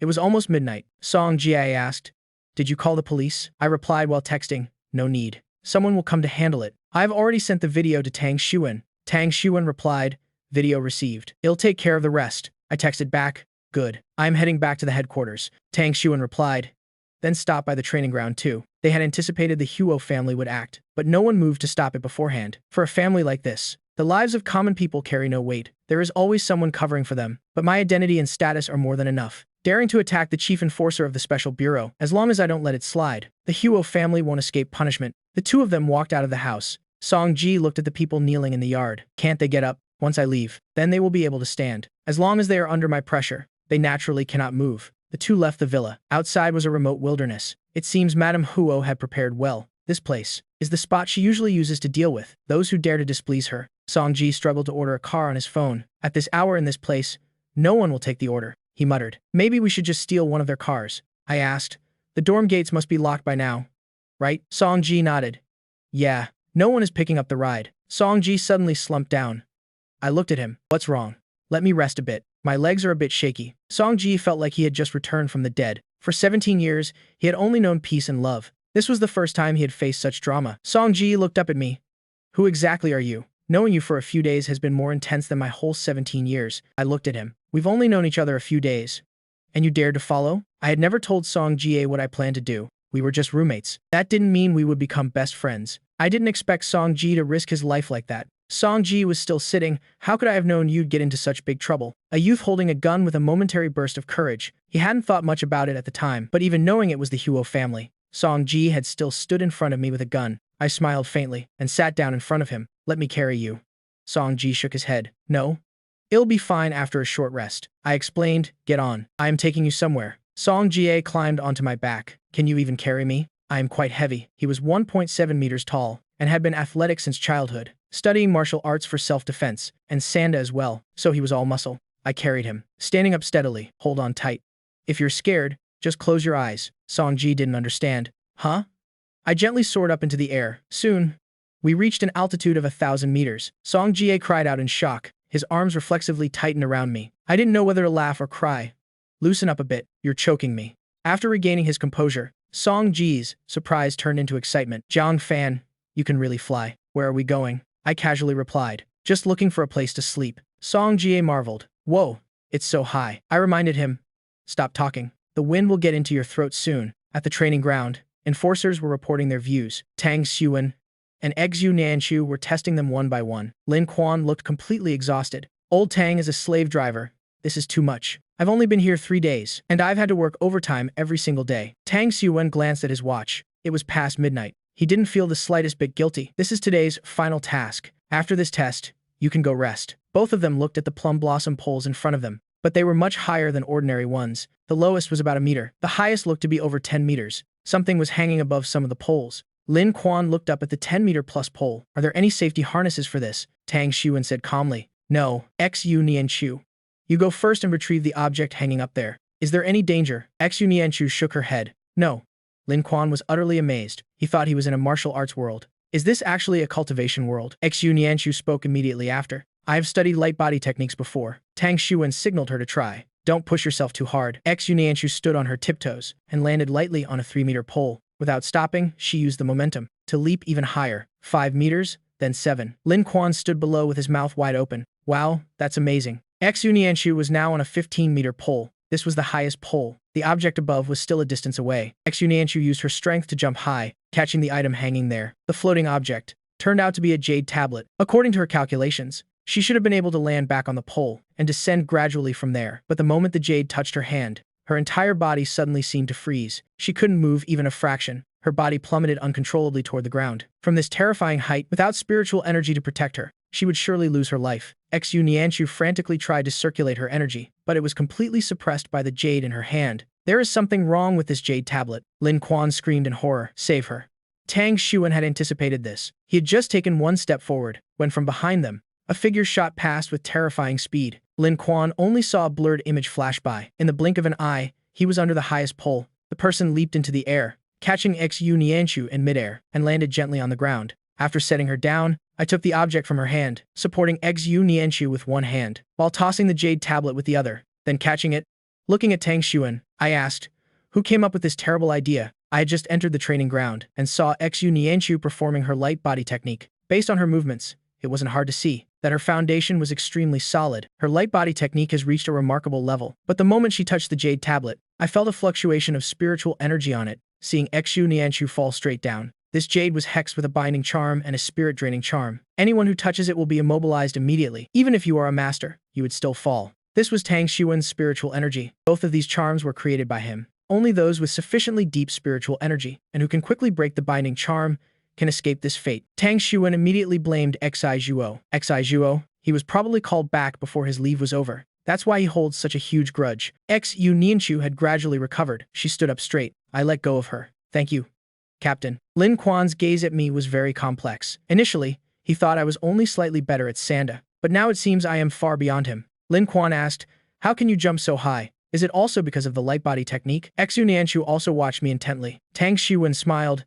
Xiao Jiang, help me hang those things back in place. Show them the true power of the Special Bureau's chief enforcer. I took the jade tablet and soared upward, hovering in mid-air without needing any support. Xu Nianchu's eyes were full of respect and admiration. Lin Quan's eyes widened in shock. He can fly. He really has strayed into a cultivation world. This must be a cultivation sect. Tang Xuan said. The Huo family matter is being handled. The video has also been sent to Director Yu. I just gave a soft hum of acknowledgement. The school dorm gates are locked. I am bringing Song Ji here to stay for the night. Xu Nianchu silently followed behind me. I asked, how did the testing results turn out? Xu Nianchu's strength is quite good, but Lin Quan still doesn't know how to use spiritual energy. We need to start with the most basic step, guiding spiritual energy into the body. I glanced at Xu Nianchu. To make Tang Xuan say her strength is not bad means she can already be ranked among the enforcers of the Bureau. Seeing me look at her, Xu Nianchu called out, Captain. Lin Quan suddenly realized something. What? You called him Captain? Xu Nianchu nodded. He is my captain. Lin Quan hesitated. But you are older than him, aren't you? Xu Nianchu didn't flinch. I am 20 years old this year, 3 years older than the captain. Tang Xuan and I both remained silent, waiting for Lin Quan to continue. Tang Xuan thought to himself, the person I set my sights on certainly won't be judged by age. Otherwise, How would he be any different from the others in the bureau? Lin Quan had an epiphany. So it can be like that? The three of them didn't understand what he meant. He just clenched his fist slightly. He cleared his throat. Then can Jiang Fan be my captain too? All three of them looked at me. I was silent for a moment. I am sorry. Teaming up with me means losing your life. Lin Quan's family is happy and peaceful. Recruiting him isn't for the purpose of sending him to his death. Lin Quan still wanted to nominate himself again. Tang Xuan pulled his arm back. How about you follow me instead? I don't have a teammate yet either. Lin Quan looked at Tang Xuan. You're a real exploiter. Tang Xuan, but fine. Il reluctantly agreed to your offer. He recognized my awkwardness. Teaming up is a matter of fate. Besides, Tang Xuan is the commander. Even if you're just an office worker, following him won't be a loss for you. Seeing this, I said, you all continue talking. I am heading back to the dormitory first. Tang Xuan nodded. I'll take you back to school tomorrow morning, at the Chen family home. After Chen Jing returned, she immediately went to find her mother. Mom, I saw Jiang Fan at Central University. He really is studying there. Madam Chen was somewhat moved. That's wonderful. Your father will surely agree to let him come home, Chen Jing said, but it seems like he doesn't want to come back. Madam Chen didn't pay much heed. The Chen family is a prestigious household in Central Continent. He's probably just reacting to your father's attitude, and maybe he's a bit bothered by Chen Yu. That's why he's speaking out of spite. Once your father agrees, we will have a proper talk with him. Chen Yu simply cannot be cast aside. He has been loved and protected for 17 years. Even if he isn't our biological son, he is no different from blood. Furthermore, the Chen family and the Bai family have an engagement. Today, Madam Bai just came to discuss this matter with me, asking who the marriage partner will finally be. The Bai family is a powerful political military family. Old Master Bai is a high-ranking government official. The one who set the engagement with the Chens was the Bai patriarch. Their youngest daughter is also working within the government. In the coming days, she will also visit the Chen family. She wants to pay her respects to everyone. Will the Chens choose the fake young master raised in luxury, or the real young master who grew up in the mountains? Old Master Chen decided directly. The one engaged is still Chen Yu, and other families like the Liu, Shen, Zhao, and Huo families. All these elite families are just waiting to watch the drama unfold. The Chen family naturally cannot afford to lose face like that. The Chen family's business in East Continent is having problems. Mr. Chen has already rushed there. Chen Jing thought for a moment, planning to wait for him to return to speak with him directly. He is a biological son of the Chen family, and he isn't a good for nothing either. We can't just let him wander outside forever. During dinner, Madam Chen said, Grandfather wants us to return to the old mansion this weekend. The Bai family will be there. Chen Yu's eyes filled with anticipation. Is it Sister Shushu? I am not sure, but I heard it's to discuss the engagement. The second young miss of the Bai family will likely be present. Chen Jing felt a bit of panic. An engagement? She asked her father. Do you know about this? Yes, I know. Grandfather has already informed your father. Little Huan will also be returning. Chen Jing was slightly surprised. Eldest sister? Then what about Jiang Fan? Shouldn't we call him back too? Hearing that, Chen Yu immediately became tense. He didn't want to hand over this engagement to Jiang Fan. He had been following Bai Chuchu since they were children. He truly liked Chuchu very much. Madam Chen felt a bit disappointed. I already asked your grandfather, but grandfather has no intention of calling Jiang Fan back. Grandfather's exact words were, call him back just to embarrass the Chen family. Wait until he is as well-mannered as Xiao Yu. Then he may come see me. Don't tell him about this for now. Jiang Fan indeed is not suitable to appear at the banquet of the Bai and Chen families. Chen Yu breathed a silent sigh of relief. It seems this engagement still belongs to him. Chen Jing's face showed her dissatisfaction, but she was powerless to change it. The moment Bai Chuchu set foot in the imperial capital, I received a message from Tang Xuan. Team 1007 Captain Bai Chuchu has returned to the imperial capital. I wondered, what does that have to do with me? If she's back, she's back. Tang Xuan knew immediately that the documents about the Chen family he compiled, I hadn't even bothered to read carefully. I didn't care about this matter at all. The Chen family and the Bai family have an engagement. The original betrothed were Chen Yu and Bai Chuchu. The reason Bai Chuchu applied to return to the capital is to settle the engagement matter. So how does that involve me? Tang Xuan laughed helplessly, making Xu Nianchu and Lin Quan both turn to look at him. He didn't care, continuing to type with his head down. The engagement between the Chens and Base was promised by the elders long ago. It was set before you were even born. So the one engaged should actually be you. I didn't care in the slightest. The Chen family and I have no connection. Whoever wants this wedding can have it. Besides, if I were the one to fulfill the engagement, Bai Chuchu, would she even dare? Tang Xuan, forget it. I knew you wouldn't care. Just letting you know. I didn't bother replying again. My reason for coming to the capital this time certainly isn't to play this real and fake young master game for elite families. Real or fake young master, whatever. I came here for a mission. Once the mission is done, I am heading straight back to South Continent. Finding a teammate is a bit difficult, but finding a few more people for the bureau is still feasible. Thinking of this, I looked over at the sleeping Song Jie. Tang Xuan's message arrived just in time. What do you think of Song Jie? He remains calm in danger. He's worth considering. Let me ask him what he wants. Song Jie himself already possesses spiritual energy. Spiritual fluctuations mean he can cultivate. Those few shots at the Huo villa showed his decisiveness. He has spirit and talent. If he agrees, then he can be recruited. The Huo family had no warning whatsoever, suddenly hit with an inspection, to the point they couldn't even react. The head of the Huo family and Madame Huo were both arrested. All of the Huo family's projects were suspended. Assets were frozen. Products were pulled from the market. Old Master Huo called the chief of police. Couldn't get through, so he had to call the deputy chief. Old Master Huo, it's not that I don't want to help, but I truly cannot help you. Madame Huo offended someone she should never have offended. I'll leave it at that. Even the chief is under investigation. Old Master, don't drag me into this. Old Master Huo hung up the phone. He was so furious, he smashed his most precious Zisha teapot. Go investigate exactly what is going on. The assistant rushed to investigate. The servants trembled in fear, not daring to make a sound, trying to shrink themselves as much as possible. A few cursed in their hearts, serves them right. Madame Huo usually looked down on these servants the most. She had made things difficult for them countless times, but because they were powerless, they could only grit their teeth and endure. The Huo family bodyguards were all hospitalized last night, but absolutely nothing could be learned from them. They all gave the exact same answer.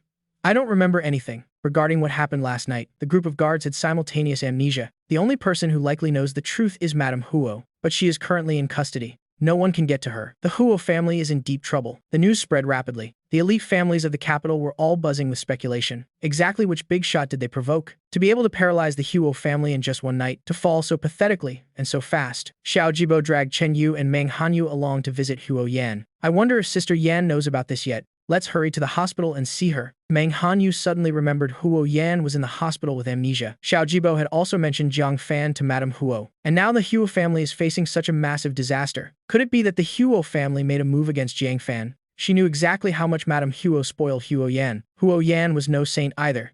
She had caused so much trouble. If not for the Huo family's great influence and their ongoing joint project with the Meng family, she wouldn't have bothered associating with Huo Yan at all. This was the first time Huo Yan had been carried into a hospital. Madame Huo certainly wouldn't just sit still. Meng Hanyu strode towards Central University. You two go on.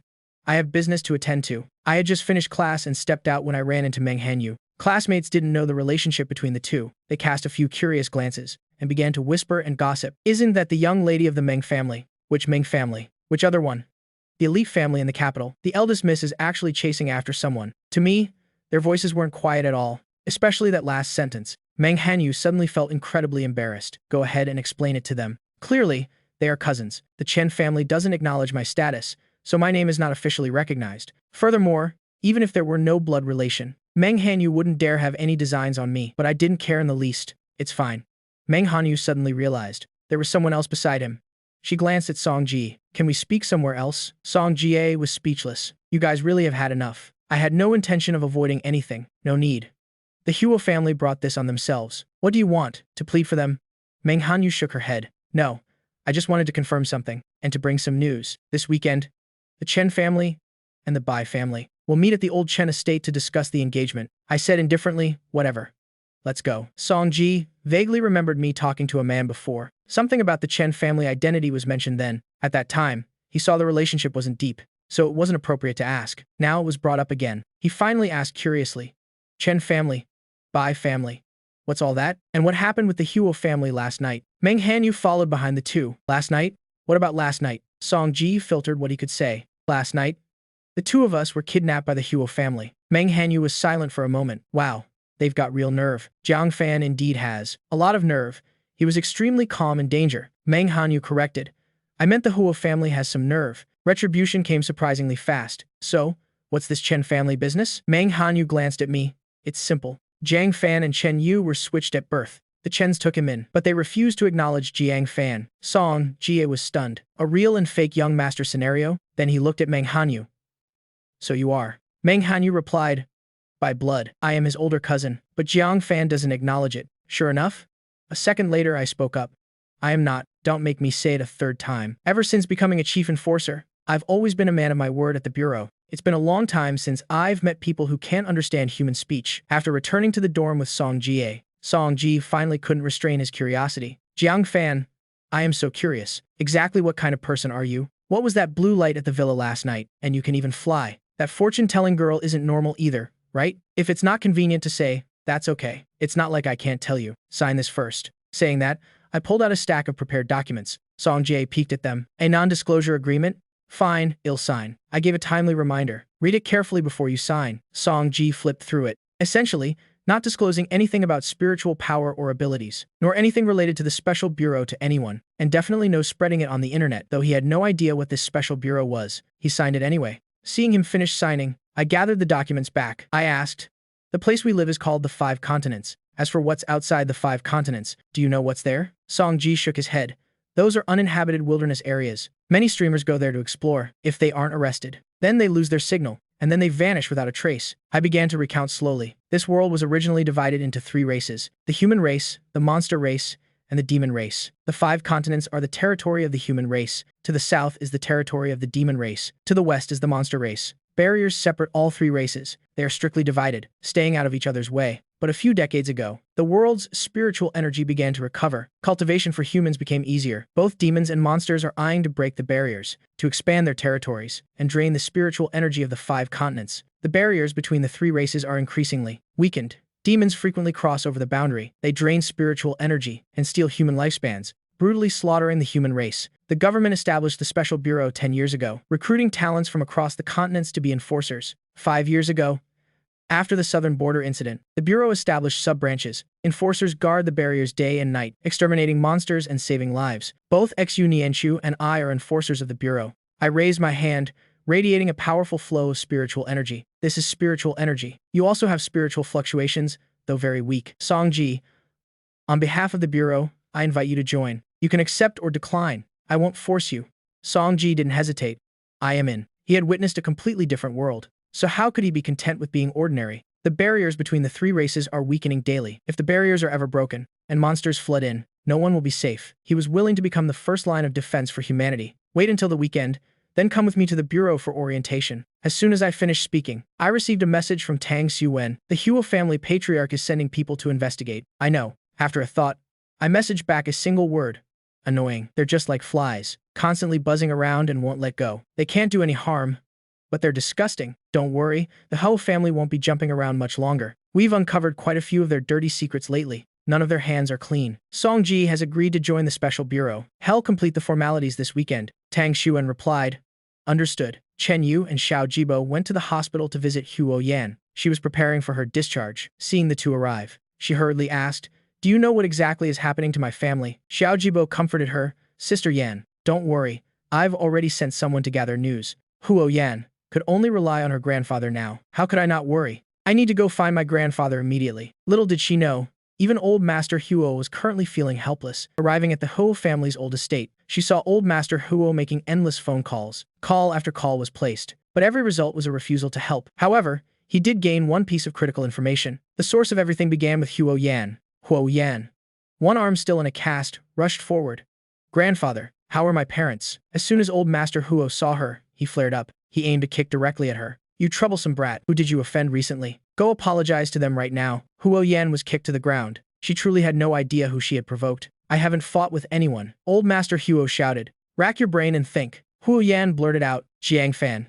It must be Jiang Fan. Jibo and Xiao Yu already told me. I went to find him that day." Old Master Huo immediately ordered the butler to investigate my background. 2 hours later, looking at my completely ordinary resume, old Master Huo fell into a state of doubt. Can this ordinary brat really bring down the Huo family? But thinking about how I entered Central University without taking the exam, old Master Huo made a decision. He would call the principal of Central University first. Principal Zhang looked at the incoming call on his screen and immediately switched his phone to silent. At this point, regarding the Huo family, anyone who gets involved is just asking for bad luck. The phone went unanswered. Old Master Huo then called the Chen family patriarch, biological son or not. He's nothing more than a crude country boy. Putting down the phone, old Master Huo instructed the butler, "Check Jiang Fan's records one more time. If we have the wrong person, then the Huo family apologizing to a brat would make us the laughing stock of the world." However, no matter how hard they investigated, they only saw what the Special Bureau wanted them to see. Before old Master Huo could even decide whether to apologize, people came to his house and took both him and Huo Yan away. The situation for the Huo family grew worse by the second, whether related to them or not.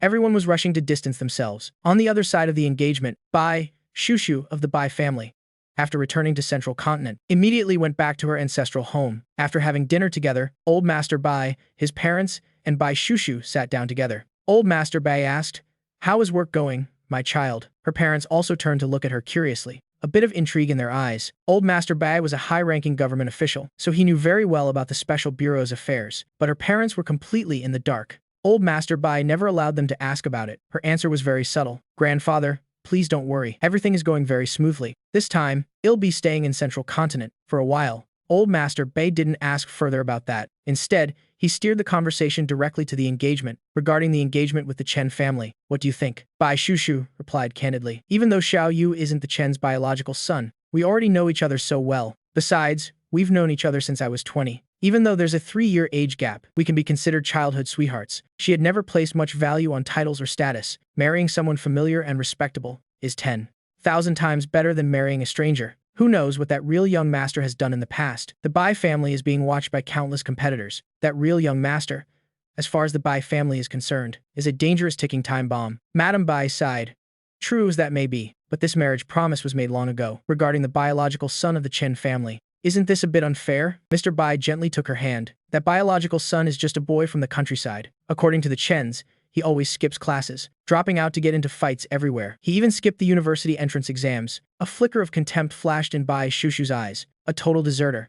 To a student, the examination hall is the battlefield, and he is nothing but a cowardly deserter. On the battlefield, my team 1007 has never known retreat, even when facing a 10,000-year-old demon. Even after 2 comrades sacrificed themselves bravely, we never once thought of running away. She was the type who despised deserters the most, and she would absolutely never marry such a lowly coward." Whenever she thought of that ancient demon, Bai Chuchu couldn't help but remember the man who fell from the sky, the one who saved her entire team from the abyss of death. He was someone she could never reach, no matter how much she yearned for him. Old Master Bai's expression also darkened. "Then there's no need to change this engagement. Keep it with Chen Yu. Our Bai family has never judged anyone by their origin, so what if he's the fake young master? As long as he does nothing against morality, being kind and upright is enough. The matter of bloodline is merely a secondary factor." Soon, the time arrived. The scheduled time for the 2 families meeting. The moment they stepped into the old Chen estate, they saw the Chen family had already gathered in full to receive them. Almost everyone was present, including the old patriarch of the Chen family. Father Chen, Mother Chen, Chen Huang,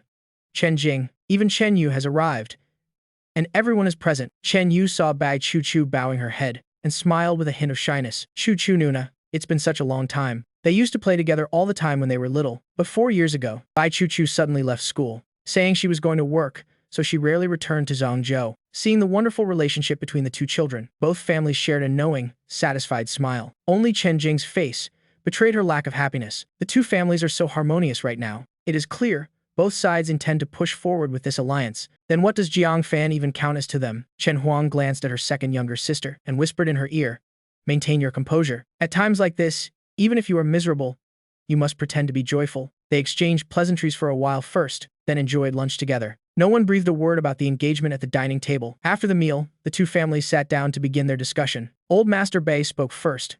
"Xiao Yu is the child we watched grow up. But as for that other boy," Father Chen quickly expressed his stance. "Please rest assured, no matter what happens, Xiao Yu will always be the son of the Chen family. A mere vagrant can absolutely never replace our Xiao Yu." In his heart, Chen Yu was drowning in joy. Chen Jing couldn't help but interrupt. "He is not a vagrant. He is currently a student at Zhangzhou University." Old Master Chen glanced sideways at her, regardless of the circumstances. "Xiao Yu is still a member of the Chen family. Besides, he grew up right alongside Chuchu Nuna. In my view, this marriage should proceed without further complications." Bai Chuchu frowned slightly. Did he not take the college entrance exam? Then how exactly did he get into Zhangzhou University? Everyone present shared this same lingering doubt, but no one dared to ruin the current atmosphere. Later, Bai Chuchu would be consumed by bitter, belated regret, hating herself for why she didn't ask one more question then. Old Master Bai nodded. Since the 2 of them are so close, marriage is only the natural progression. Why not take advantage of today and select an auspicious date for their union right now? Old Master Chen smiled and said, "Very well. Then let's set it in stone today." Bai Chuchu did not raise any further objections. Setting it early is for the best,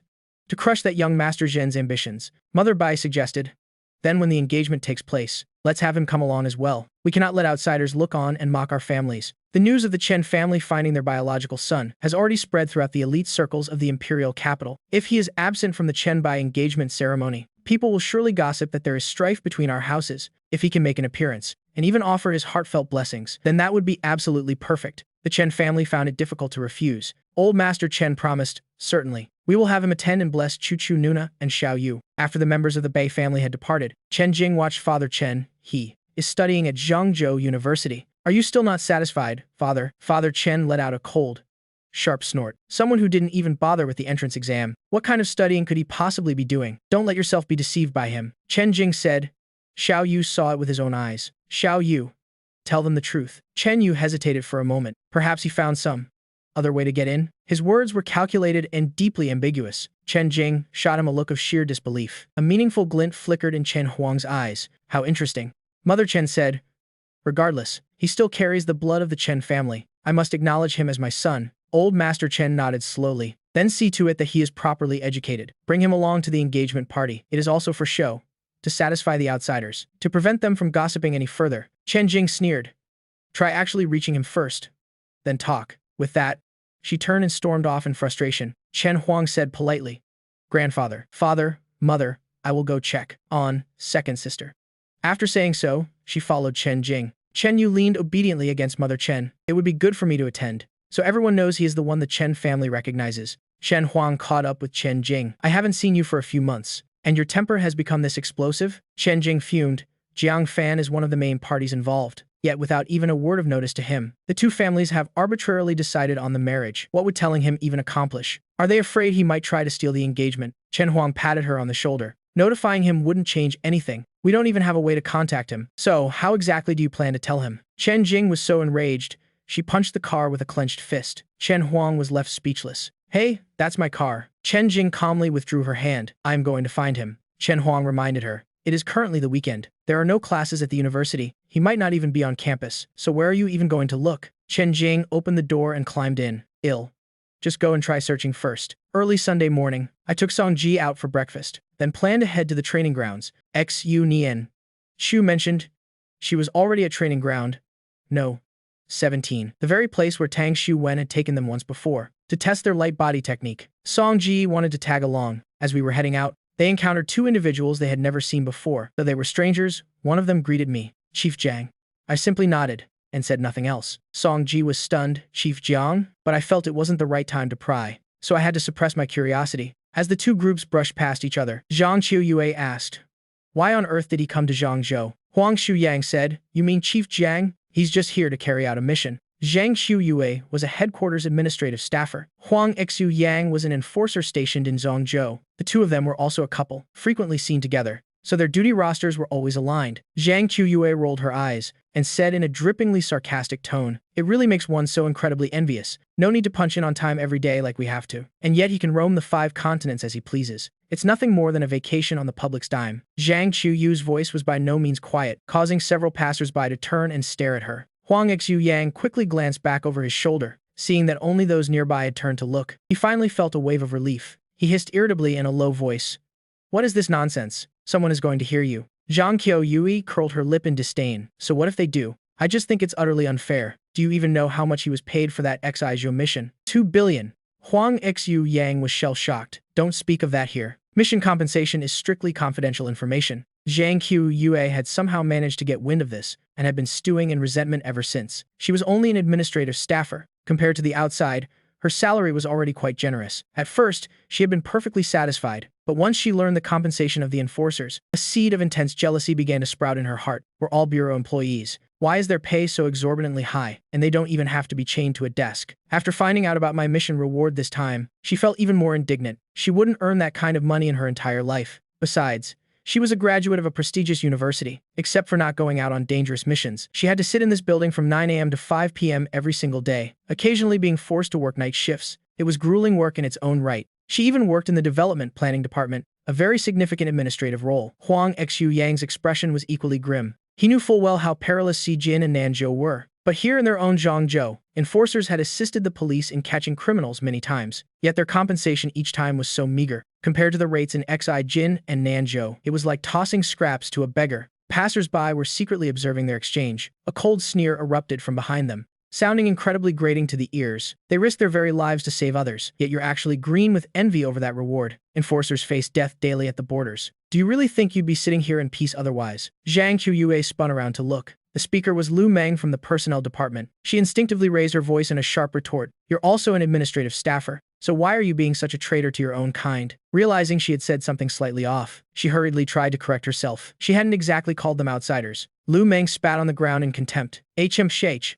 If you're so brave, why don't you go be an enforcer in Nanzhou? If you don't have the skills, then stop talking nonsense. Everyone is well aware that the casualty rate for enforcers in Nanzhou is the highest. After finishing her scolding of Zhang Chu Yue, Lu Meng didn't forget to cast a sharp side-eye at Huang Xu Yang, and her voice rang out with absolute clarity. If you're so jealous of others, then just go to Nanzhou or Sai Jin and take on missions yourselves. If you're weak, then spend your time training harder. Enough with the hypocrisy. Zhang Qiyu, Yue, and Huang Xiu Yang's faces turned even paler, enduring the scrutinizing glares of everyone around them. Before they could even take a single bite of their food, they hurriedly fled the scene. Song Jie followed close behind me. Having overheard Zhang Qiyu's words, he turned back to take one last look. This bureau is not at all what I imagined it would be, I asked. So how exactly did you imagine it? Unified, full of passion, standing together as one against the enemy. Now it seems there's no shortage of infighting and petty rivalry. I used to think that way once as well, but now, it no longer concerns me. Wherever humans are, there will be comparison and conflict. Currently, the Bureau is recruiting on a massive scale, so it's only natural for friction to arise. There's no need to pay any mind to these matters. If things get out of hand, someone will eventually deal with it. There are still plenty of other enforcers who are still fueled by that very same fire and passion. By the way, what does Chief Jiang actually mean? It refers to the top enforcer of the entire Bureau. Without me having to explain any further, Songji realized the truth on his own. You're the absolute strongest among all the Bureau's enforcers. The legendary master turns out to be my own roommate. I never dreamed my roommate was such a heavyweight figure. When the two of them arrived at the training ground, Xunian Chu was just descending from the tallest pillar. Xunian Chu walked swiftly over to me and glanced towards Song Jie. I introduced him. This is Song Jie. Hello. I am Song Ji. Greetings. New colleague. I am Xunian Chu. We'll have plenty of time to get to know each other later. Song Ji, just observe for a moment. In a bit, he'll show you how to channel spiritual energy into your body. Song Jie nodded eagerly, then scrambled to the side to watch. I asked Xunian Chu if she knew how to perform sword control. Xunian Chu gave a small nod. A little. Though I've only ever practiced with a peachwood sword, I went to the weapon rack and pulled out a sword for her to try. Try this one. Xunian Chu began to pour spiritual energy into the blade. This process wasn't much different from using a peachwood sword. The sword began to float serenely in midair. Song Ji's eyes slowly widened in pure amazement. Is she a cultivator? I said. Try using the sword for flight. She attempted to stand atop the blade, commanding the sword to ascend. The sword wobbled and swayed slightly at first, but eventually, it managed to rise steadily into the air. Xunian Chu tried to maneuver the sword forward, but the pull of inertia made it difficult to keep her footing. She began to fall, but rapidly regained her balance in midair and landed firmly back on the ground. Without needing any prompting from me, she practiced several more times until she could finally take flight with stability and could even navigate forward through the air, though her speed was still quite modest. I stopped her as she was about to try again. 1 begets 2. 2 begets 3. 3 begets all things. If you can control a sword, then you can control all of creation. And humans are merely one part of that creation. Now, envision yourself as the sword itself. Xunian Shu had never considered things from that perspective. Hearing this, she immediately fell into deep contemplation. I stepped forward and placed a hand on her shoulder. Under my guidance, Xunian Chu's body began to slowly drift into the air. Can you feel it now? Regard your very body as the blade, controlling a sword or controlling a person. At their core, they are no different at all. Xunian Shu's eyes widened in realization as she nodded. She hurriedly memorized the path of the spiritual energy and began her own trial. I turned my attention back to Song Ji, walking up behind him and placing a hand on his back. Just relax and try to burn the path of the energy into your memory. Song Ji closed his eyes tightly, feeling a refreshing, cool aura snaking its way through his entire body. Everywhere that current traveled, he felt as if those areas were being completely liberated, as if his very joints were being cleared of all blockages. Xunian Chu drifted silently over to stand before me. She pointed toward herself, looking at me, while wearing a brilliantly radiant smile. She had finally succeeded. She, too, had learned the art of flight. I looked at her. Excellent. It seems we have another genius on our hands. Xunian Chu touched back down on the ground, noticing that Song Jie had also successfully channeled energy. The captain truly is the captain. No one he handpicks is ever ordinary. Song Ji followed the energy flow path I had just shown him, absorbing the spiritual energy deep into his own body. He opened his eyes and reached out his hand to test it. A shimmering white light began to emanate from him. Is this truly spiritual energy? Yes, you have quite a natural gift. Song Ji sat down flat on the ground and looked up at me expectantly. So, does that mean you are my master now? I refused. I do not take on disciples. I consider Song Ji someone I personally brought into the bureau. I only feel a sense of duty to look out for and support him. Song Ji saw the absolute resolve in my voice, so he stopped pressing the matter. He turned instead toward Xunian Chu. What was it you called him just now? Captain. He is my captain. Song Ji stood up straight. Then I also want to be your teammate. Once again, the answer was a refusal. That is not possible. But why not? She's allowed. But Anya and Shu remained silent. Who would have thought that one day, being an orphan would actually turn out to be an advantage like this? I diverted his attention away. I'll introduce you to the Bureau's commander-in-chief. He's currently putting a new team together. Since Tang Xiaowen was so intent on forming a squad, I might as well send a few more people his way. Song Ji proved to be even more stubborn than Lin Quan. I don't want that. I am enough on my own. Perhaps one day you will change your mind, and then I'll still have a chance to join you. If I join some other team now, then all my hope will be gone. A heart as hard as iron. Fine. Be on your own then. I can still help you with your cultivation. Anya and Shu also chimed in. I can assist you as well. If you ever have any trouble, just come find me anytime. Song Jie expressed his gratitude to both of us. I began teaching him the finer points of energy control. Anya and Shu took off into the air once more, leaving Song Ji to stare after her in absolute awe. Once he truly masters the control of his spiritual energy, he will undoubtedly want to learn to fly too. After finishing her breakfast, Lu Meng immediately made her way to Deputy Director Li Qing's office and reported every detail of the incident in the cafeteria. Even the sarcastic barbs she had thrown at Zhang Qiuyue, she recounted without leaving out a single word. Her goal was to ensure absolute authenticity. Deputy Director Li's face was flushed with livid anger. She immediately snatched up the internal telephone. Order Zhang Qiuyue and Huang Xiu Yang to my office. This instant, having achieved her objective, Lu Meng stood up and asked to be dismissed. If people like Zhang Qiuyue are left to scream such nonsense, then the Bureau will surely be ruined in no time. She couldn't do anything to Zhang Qiuyue personally, but the leadership certainly had the means. Lu Meng walked away after having tattled with absolute confidence. On her way out, she ran right into Zhang Qiuyue and Huang Xiu Yang. As they were rushing toward Deputy Director Li's office, Lu Meng flashed them both a deeply provocative smile. That's right. I'm the one who told on you. So what are you going to do about it? Zhang Qiuyue shot her a lethal glare. Deputy Director Li's method of handling things was straightforward. She played a video clip from the mission at Yunwu Mountain and made Zhang Qiuyue watch it right then and there. The camera lens shook violently throughout the footage. The screen was dominated by a horrifying shade of crimson blood. Two figures were locked in a savage, high-speed battle. Their strikes were so swift they were almost impossible to follow. The surrounding trees were being mowed down in massive numbers, a terrifying aura of overwhelming pressure that could be felt even through a screen. It was only 10 seconds of footage. Zhang Qiuyue and Huang Xiu Yang were drained of all color. Deputy Director Li said, since you are so filled with envy and feel that things are so unjust, then I can easily transfer you to the southern or western frontiers. Zhang Qiuyue instinctively cried out, no, I won't go there. Going there is a certain death sentence. Huang Xiu Yang remained deathly silent. As a fellow enforcer himself, who had even been in the service much longer than me, he knew that in a battle of this caliber, he wouldn't last even a single strike. Is this the true, terrifying strength of Chief Jiang? Deputy Director Li sneered. If you're not going, then keep your heads down. A formal criticism will be issued bureau-wide, and 3 months of your salary will be docked. If you ever dare to slander a colleague again, then you can just pack your things and disappear from my sight forever.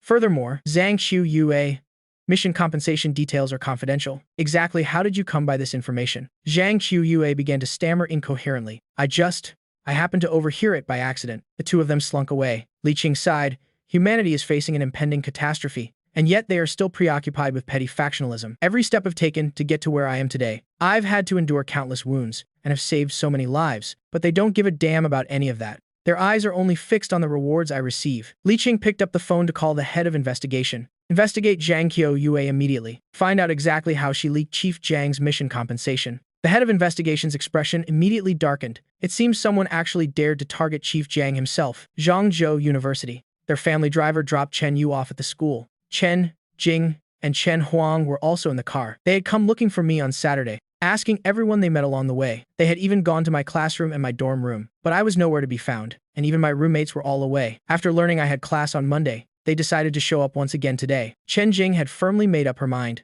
She was going to tell me about the engagement, no matter what. Having heard Chen Jing's version of events, Chen Huang was also piqued by an intense curiosity about her brother. Outside vehicles aren't allowed on campus without prior registration, so as the Chen family parked their car at the school gates, they caught sight of me stepping out of an incredibly luxurious car. Chen Jing knit her brows in confusion. Just what kind of people has Xiao Fan been associating with? Chen Yu put on a look of deep concern. How could he possibly? For the sake of money. The words that followed seemed almost too difficult for him to say. He was convinced that I had sold myself to some wealthy benefactor. I didn't even bother to glance back at them. I gave a microscopic flick of my fingertips. Chen Yu instantly tumbled face first onto the level ground. Chen Jing didn't have a spare second to worry about me as she rushed over to help Chen Yu up. Xiao Yu, are you alright? Chen Yu struggled to pick himself up. One of his front teeth had been knocked clean out. Bright red blood was gushing from his mouth. In this state, He no longer had the strength to spread lies. Xu Chu stepped out of the vehicle and remarked coldly, "Malicious words always bring retribution." Chen Jing was filled with shock and suspicion. Grandmaster Xu Chu didn't give her a second thought. She simply walked over to my side to speak with me. Chen Jing called out loudly, "Xiao Fan, why on earth are you with Grandmaster Xu?" Chen Yu frantically tugged at her sleeve. "Nuna, it hurts so much." Chen Jing glanced at Chen Huang, who stood by with arms crossed. She clearly had no intention of getting involved. But Chen Jing had come today specifically to discuss the engagement, since she had no way of contacting me directly. She had no idea when she would see me again. Chen Jing hesitated for a brief moment. I had already walked quite a distance onto the campus, treating them as if they didn't even exist. Seeing my complete indifference, Chen Yu tugged at Chen Jing's sleeve once more. Covering his mouth, he looked utterly pathetic. "Nuna." The moment he spoke, even more blood began to flow. Chen Jing was forced to take Chen Yu to the hospital first. Chen Huang caught up to me in a few swift strides. She spoke with absolute directness. "The Bai and Chen families are forming a marriage alliance. The engagement party is set for next Saturday. But the truth is, this betrothal was made before birth, and you were always the intended fiancé." I only gave a non-committal grunt, showing absolutely zero interest. I kept on walking. Song Ji pointed out the critical point.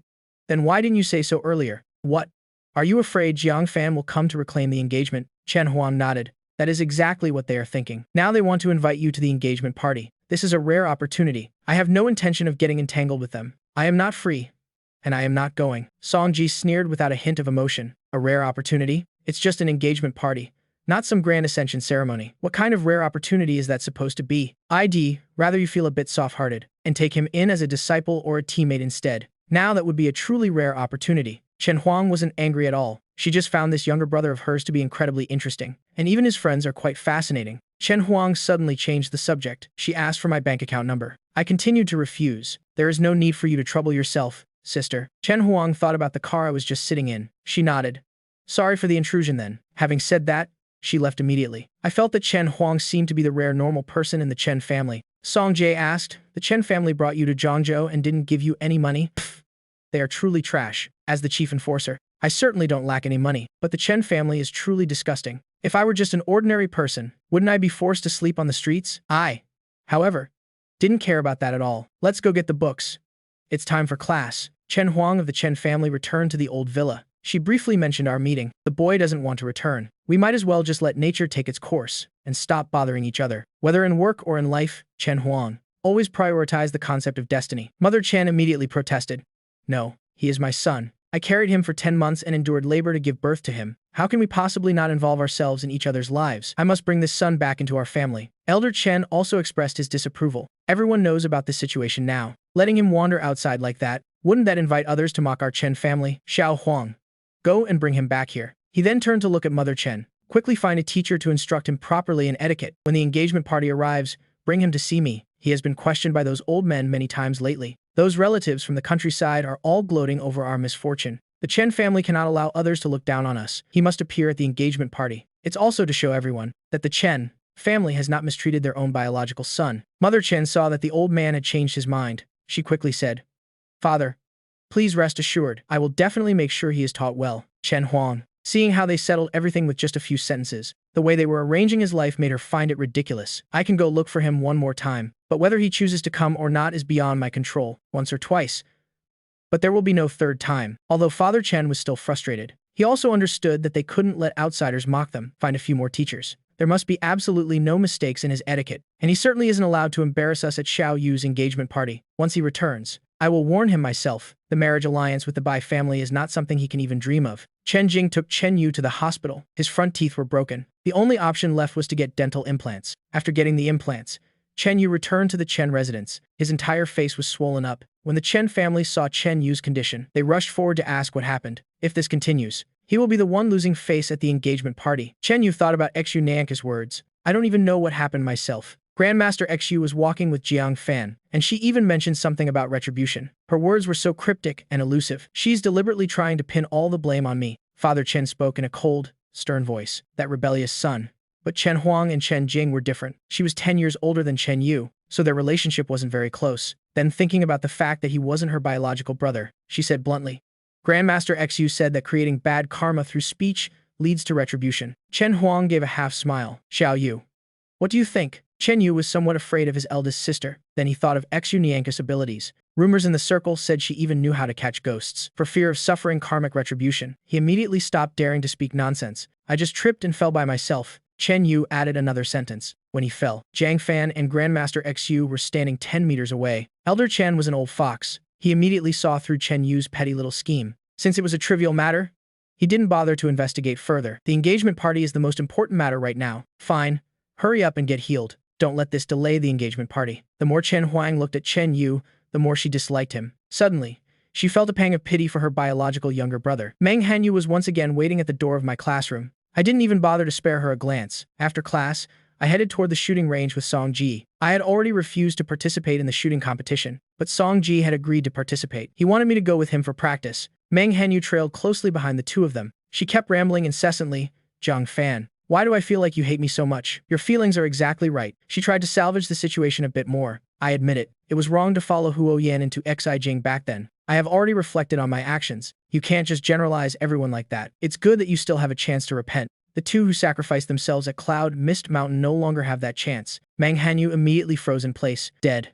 They're dead? I gave her a quick glance. They died trying to save you too, from my perspective. Besides the fault of those 5 people, there's also the fault of Team 1007 leader, Bai Chuchu. According to regulations, Team 1007 should not have gone in there. Unfortunately, they were far too arrogant and overbearing, not knowing their own limits, only to end up trading 2 lives for nothing. Song Ji noticed Meng Hanyu was no longer following them. He asked me, was it really that dangerous at Cloud Mist Mountain? I gave a soft hum of affirmation. I could help you apply to stay in Zhangzhou. Song Ji shook his head. If so, I might as well just be a police officer. What's the point of being an enforcer then? Once I've committed to doing it, I must make sure it truly has meaning. Confronting the monster and demon races was what he truly wanted to do. The two arrived at the shooting range. Teacher Chen, who teaches shooting, was already waiting there. If you win top 3 inches, the Zhangzhou shooting competition, you can represent Zhangzhou in the 5 provinces shooting competition. Song Ji looked at the pile of items on the table, then pointed toward Teacher Chen. All of these belong to Chen Yuan. Ah, no. I brought everything here for you to look over. Both of these kids are promising talents. Chen Yuan was willing to mentor the 2 of them, so he brought everything he could carry here. For the things that couldn't be moved, he's still seeking permission. Can I give it a try? Last time I went home, I found some books to read. The things I didn't know before, I can identify them all now. Wanting to test his skills, Chen Yuan waved his hand. Go ahead. Try it. It's best to keep trying. Try until you fully understand it. The competition is coming up soon. I picked up the components on the table near me and began to slowly assemble them. By now, Chen Yuan had also finished his lecture, telling Song Ji to assemble the components on the table first, and then practice shooting. Song Ji always acted quickly and decisively, finishing one every half minute. He had assembled everything on the table. Chen Yuan nodded with satisfaction, turning to see me still, assembling slowly. Every movement was perfectly standard and precise. Chen Yuan glanced at the camera in the room. Jiang Fan, would you mind if the school uses the video of you assembling as teaching material? Well, only crop it to show your hands. Without showing my face, my hands didn't stop as I replied decisively. Sure. Song Ji began his shooting practice, using a pistol to hit targets at a 50-meter range. The sound of scoring 10 points rang out repeatedly. Song Ji could feel it. He could see the target much more clearly than before. Is it because of the effect of spiritual energy? Then, wouldn't it be unfair for him to compete? Chen Yuan pressed the button next to him. He changed the target to a 100-meter distance for him. Song Ji felt it was still very clear. At the exact moment the bullet was fired, he could even see through the bullet's trajectory. Is this the power of a cultivator? I finished assembling everything. I picked up the pistol, aiming straight at the target 100 meters ahead. Bang, bang, bang, bang, bang, bang, firing 8 shots in rapid succession. The mechanical announcement finally rang out. 10 points, 10 points, 10 points. 8 consecutive 10-point shots. Such a promising talent. Jiang Fan, do you really not want to join the competition? Please give it a little more thought. I spun the gun around my fingertip. Not interested. Song Ji fired another 10-point shot, watching the bullet's trajectory. A strange idea suddenly occurred to him. What if he coated the bullet with spiritual energy? Thinking was doing, and Song Ji set to work immediately. Turning his back to the surveillance camera, he secretly channeled spiritual energy into his palm and used the spiritual energy to coat the bullet. I suddenly stared intently at Song Ji, rushing toward him with lightning speed, delivering a mid-air kick to knock the gun out of his hand. The gun was kicked away and exploded before it could even hit the ground. Chen Yuan still hadn't grasped what had just happened, staring at the shattered, exploded gun. His heart pounded incessantly. His heart rate spiked, feeling as though he had just escaped from the brink of death. Just moments ago, he was standing right next to Song Ji. Song Ji knew he had caused a major disaster. Spiritual energy mixed with gunpowder, as it turns out, can cause an explosion, and its destructive power was much stronger than a typical barrel explosion. If I hadn't pulled them away in time, Song Ji would certainly have lost a hand by now. Song Ji was in a panic, hurriedly apologizing. I am sorry. I'm truly sorry. Chen Yuan also rushed around to see if either of them was injured. Are you hurt anywhere? No. Chen Yuan saw that they were okay. Only then could he breathe a sigh of relief. Jiang Fan, your physical skills are quite impressive. You two stay right here. Let me go check it out. He walked toward the gun, muttering to himself. Strange. How could it just explode out of nowhere? Song Ji felt guilty.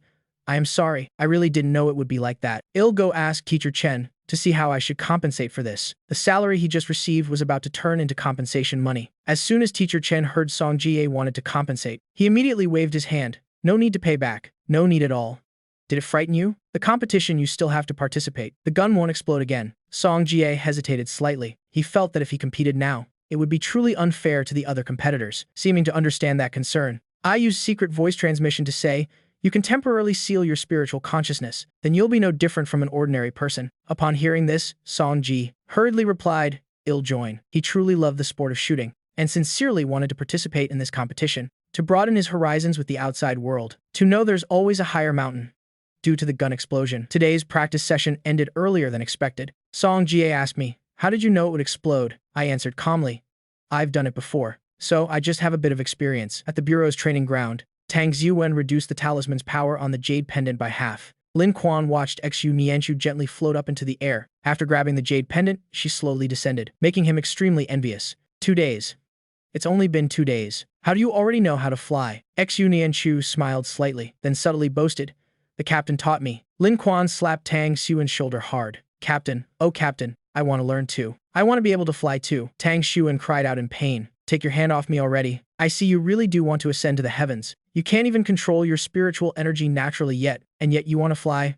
Lin Quan wailed miserably. I am going to practice right now. Tang Xiuwen could only sigh in exasperation. Truly, everyone has a talent for acting. How calm Lin Quan appeared on the outside before is how much of a comedian he seems now. Suddenly missing the Lin Quan from the previous competition videos. Your talent is indeed quite remarkable. Tang Xiuwen took the video of Xu Nianchu's recent test and sent it to the heads of the sub-bureaus in various provinces. You're the third person. Xu Nianchu automatically ignored the first statement. What do you mean by the third person? Tang Xiuwen said, the third person that Xiao Fan successfully taught. After thinking for a moment, he added one more sentence. Successfully taught at the Special Abnormalities Bureau. Xu Nianchu didn't ask further. The captain truly has worked hard. Hard on the captain for having to teach a bunch of idiots who can't learn. Tang Xiuwen felt that Xu Nianchu also knew how to play a part. At the same time, the 5 directors in charge received Tang Xiuwen's video, along with a dozen department heads. All of them were utterly astonished. Yu Aining held the video and watched it with Li Qing. This girl, Xu Nianchu, is truly remarkable. Li Qing recalled for a bit. She hasn't been working here for long, has she? Yu Aining said, truly, there is always someone better. It seems that recruiting more new people is definitely a must. I have taught many people, but in the end, only Tang Xiuwen and Lin Yao successfully graduated. Now a newcomer has arrived, who learns everything instantly. The bureau really should be infused with some fresh vitality. The bureau's sub-office in Nanjing. Lin Yao looked at Xu Nianchu in the video. Just who on earth is this Xu Nianchu? The test video sent by Commander Tang. Xu Nianchu's performance surprises everyone every single time. 2 days ago, she only knew the body lightning technique, and now she has already mastered it. Your aerial flight skills are not to be underestimated. Xu Xinhui, head of Department No. 1, was holding a tablet. He knocked on Lin Yao's office door. Commander Lin, regarding this girl Xu Nianchu. Lin Yao replied, wait a moment. I am retrieving her information. Xu Xinhui asked, is something wrong? Lin Yao turned the computer screen around. Take a look. Xu Xinhui stepped closer to look. All other information is normal, but in the team name column, it says Team 0. Since when did the Bureau have a Team 0 captain, and even letting the chief enforcer serve as the captain? Lin Yao chuckled softly.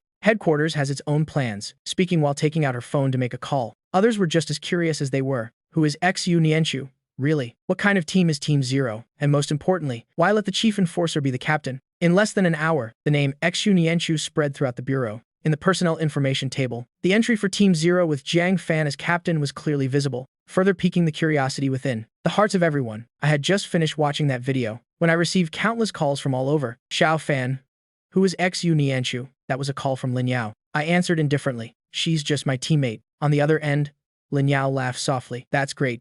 Xiao Fan is finally starting to accept teammates. I hummed a brief response. Lin Yao replied, all right. See you tonight. See you tonight. I hung up. I casually answered. The next call, Xiao Fan. What's going on? The caller was Qin Shio, head of the East Province Sub-Bureau. I rarely gave brief explanations, saying it was a request from above. They wanted to form a team, and Xu Nianchu intended to join, so I just accepted it. Song Jie said, I want to join too. Qin Shiyue could roughly guess Director Yu's intentions. It's good, actually. You should also experience a slightly different life. Don't push yourself too hard. We aren't useless after all. I was made to chuckle by him. Qin Shiyue said, I know. I am actually quite curious about this girl. Xu Nianchu. You'll meet her when there's an opportunity. Qin Shiyu saw I didn't want to say more, so he didn't press further. All right, see you tonight. See you tonight. After hanging up on Qin Shiyue, Song Ji was about to speak when another phone call came in. Xiao Fan. Why are you? Ex-Unianka's captain. That was Xe Qiao Qiao and West Jin. At the same time, she was surrounded by a group of people standing nearby. All of them had come out of curiosity to eavesdrop on the news. No matter how much she tried to drive them away, they wouldn't leave, making Xe Qiao Qiao even more frustrated. I remained extremely calm. I just found her agreeable. Xe Qiao Qiao's voice suddenly rose, exclaiming in shock, what do you mean by agreeable? There are so many of us here, and yet you only find her agreeable? I moved the phone a bit away from my ear. My words were even more provoking. I only find her agreeable. Having said that, without waiting for Xie Qiao Qiao to explode, I immediately hung up. A knock sounded on the dormitory door. Song Jie looked toward me. I nodded to signal him. Song Jie then went to open the door. The person at the door was Li Cheng from the room next door. Behind him was his roommate, Sai Zhuo. Si Zhuo was also a name on the list. Song Jie, Zhang Fan. Want to grab dinner with us tonight? A hot pot restaurant just opened nearby. Xiao Zhuo and I were planning to go try it out. Xi Zhuo also said, come along, it'll be fun. It's a bit boring with just 2 people. We can invite the friends from the room next door too. Consider it building our friendship as classmates. Besides, I also wanted to get to know you and Song Ji. Song Ji had already shown his talent during military training. And as for me, though I arrived later, it's clearly visible that I am a truly multi-talented individual. Song Ji instinctively turned his head to look at me, waiting for my decision. My phone vibrated once again. I glanced at the screen, then flipped the phone face down on the table. I didn't answer, just thanked the 2 of them. But we already have plans for tonight. Song Ji followed my lead. Maybe next time. Some other day, I'll treat you guys then. We can go eat and then go for some karaoke. Xi Zhuo observed the exchange of glances between the 2, knowing that Song Ji was asking for my opinion. Thinking about how had recently seen the Meng family's young lady hanging around me a lot, he made a mental note of it, giving me a bright smile. Jiang Fan, why not invite your friend along too? The more, the merrier. Li Cheng hurriedly tugged at Xie Zhuo's sleeve. They've already politely declined. Still insisting on inviting them is quite impolite. Zi Zhuo didn't seem to care about that at all. On the contrary, he put on a very sincere expression. My gaze lingered on his face. Xie Zhuo's expression suddenly froze. For a brief moment, he felt as though he had just been seen right through to his soul. Impossible. Xie Zhuo forced himself to calm down. What kind of person hadn't he met before? Even those with high power and status in the elite circles could not possibly see through him. No need. Jiang Fan's tone was somewhat distant. We need to get some rest. Goodbye then, Li Cheng said while pulling Xie Zhuo away. All right, you 2 rest early. We won't bother you anymore. Song Ji waved his hand in a farewell gesture. Bye. And then he closed the room door. Song Ji pulled a chair over to sit close to me. It's better to keep your distance from that Xie Zhuo guy. Rumor has it that Xie Zhuo is originally from the prestigious Xie family in the capital. He has never personally come out to admit it, but he has never once denied it either. Thus, there are always many sycophants hovering around him. The number of boys in their class was an odd number. However, during PE class, everyone chose to pair up with their roommates. So theoretically, the one left out should have been Song Jai, but a female student in class fought to be on the same team as Xie Zhuo, even going so far as to hurl insults at Li Cheng. That's why Li Cheng had to pair up with Song Jie. Around Xie Zhuo, those people are truly an absolute nuisance. Song Ji always chose to stay away for safety. This data was not in the information file I received. I showed the incessantly ringing phone to Song Jie, this Xie family. The person calling, displayed on the screen, was none other than Xie Qiao Qiao. Song Ji still hadn't grasped the situation. Is this the prestigious Xie family from the capital? Xie Qiao Qiao. Team 203. Enforcer Song Ji. She is a young lady from a wealthy family in Didu. When the enforcer answered the phone, he turned on the speakerphone. Before Sai's Qiao Qiao could even speak, I spoke up first. Xie Qiao Qiao, do you know Xie Zhuo? Xie Qiao Qiao instinctively asked back. Who? I repeated.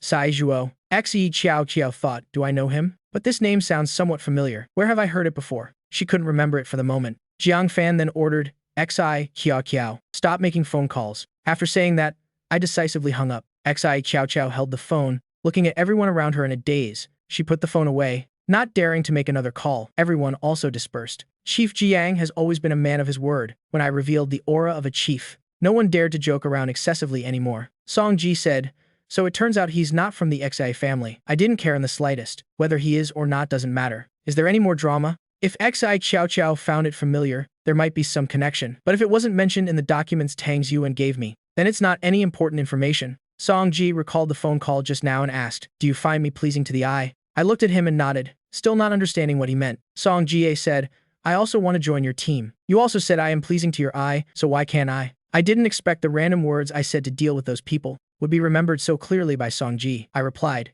"It's not a good fit." Song Ji didn't understand why he wasn't a good fit. He'll have to find Xu Niangshu tonight to compare, to see where he doesn't fit, and then he can just fix it.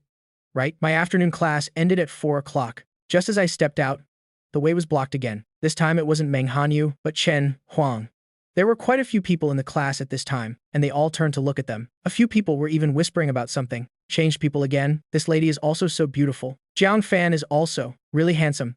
The two of them look so good together. I ignored the crowds, gossip, and didn't even care about the prying eyes. I slipped past Chen Huang to continue walking. Chen Huang chased after me. "Let's find somewhere to talk for a bit. You people are really troublesome." Chen Huang nodded. "It really is troublesome.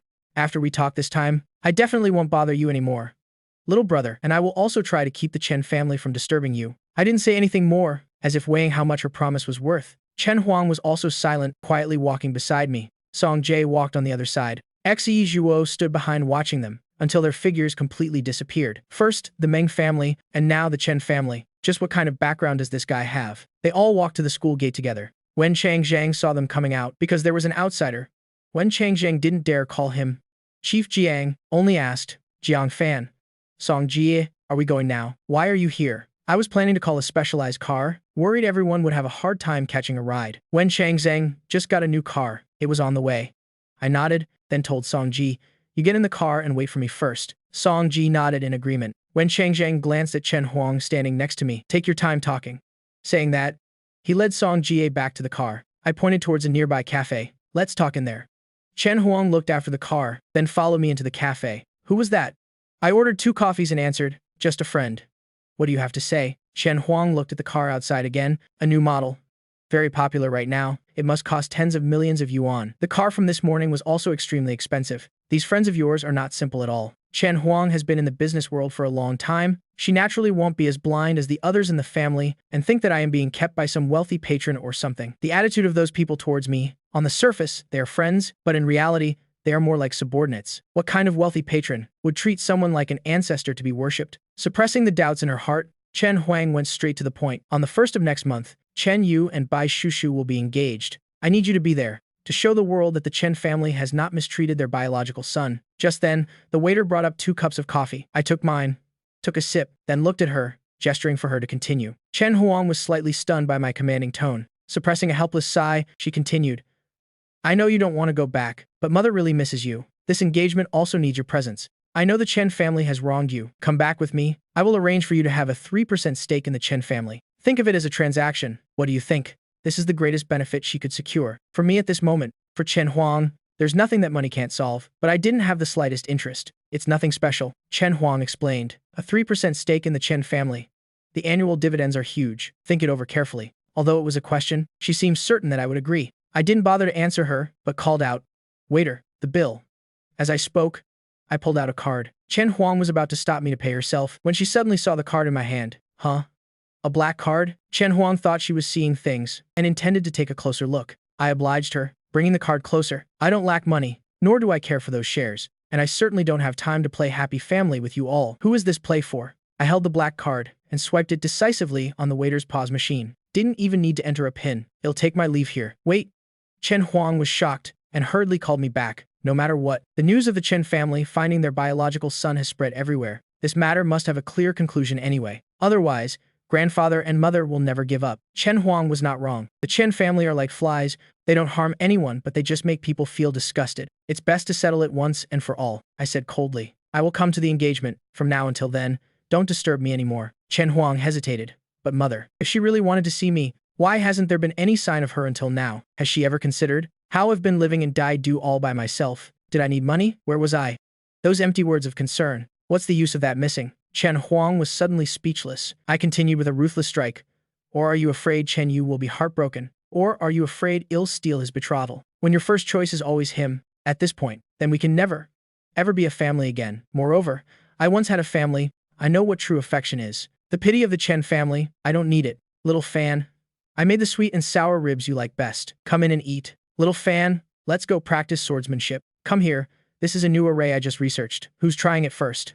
Little fan, put on your long pants. Even if you have spiritual power, you still have to wear long pants to keep warm. Little fan, I carved this myself. Ping and Ku, happy birthday. Each face radiant with a smile flashed through my mind. The youths playing together, standing side by side, living a proud youth, making an oath together, through life and death, and in the end, they really did leave together. Bodies piled high, blood flowing like rivers, fire engulfing the sky, souls scattered, bodies no longer whole. I was suddenly dazed for a moment, then quickly pulled back my emotions. I lightly touched the ping and ko jade around my neck through my clothes. Give me the time and location of the engagement ceremony. Chen Huang didn't notice the nostalgia and murderous intent in my eyes. She mentioned the time and the name of a hotel. Still not at ease, she added, this involves the alliance between the Chen and Bai families. Don't do anything reckless.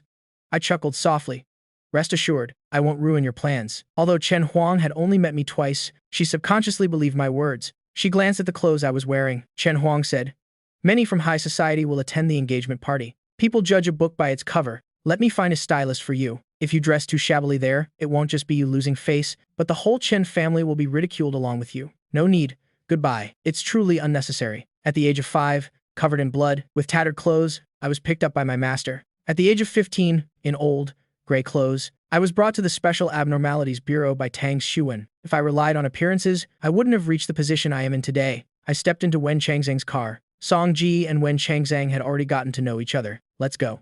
Chen Huang returned to the Chen house. The Chen mother asked anxiously, how was it, my child? Did you meet him? When will he agree to come back? Chen Yu, because his face was still swollen, stayed home from school. He stood behind the Chen mother, peeking behind Chen Huang. No one was with her. Chen Huang replied, he said he will come to the engagement party. The Chen mother asked, what about now? Go and bring him back quickly. I've already found an etiquette teacher. Chen Huang said briefly, no need for that anymore. I will take care of this. As for grandfather and father, let me go and have a word. Chen Yu was secretly happy that I wasn't coming back. All the better. If he doesn't learn etiquette from the teacher, by the time he makes a fool of himself at the engagement party, everyone will see the worlds of difference between me and him. Mother, Chen Yu said sweetly, just listen to big sister. My engagement suit was delivered today. Come and help me choose. Mother, Chen Yu's clothes are all custom-made from the most luxury brands. The engagement suit was even more meticulously crafted. The cost was extremely high. The Chen family ordered 10 different sets at once. Of course, he had to choose the most magnificent one. He wanted to be the most outstanding person at that party. The Chen mother also understood. At this time, the engagement was the most important matter. All right, let's go take a look together. Chen Yu was elated, then turned to Chen Huang. Big sister, you should come see too. Chen Huang refused. I still have a pile of documents to process. You two go ahead and choose.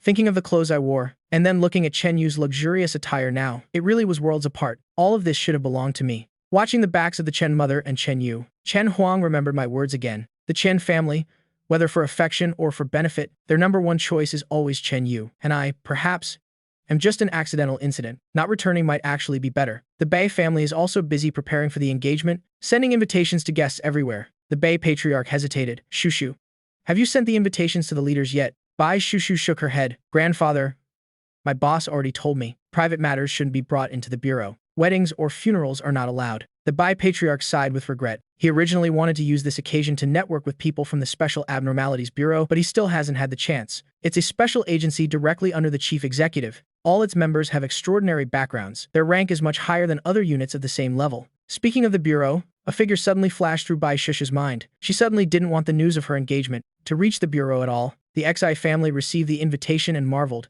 Hey Mr. Xi, if I remember correctly, isn't Kiao's friend the real young master of the Chen family? Mr.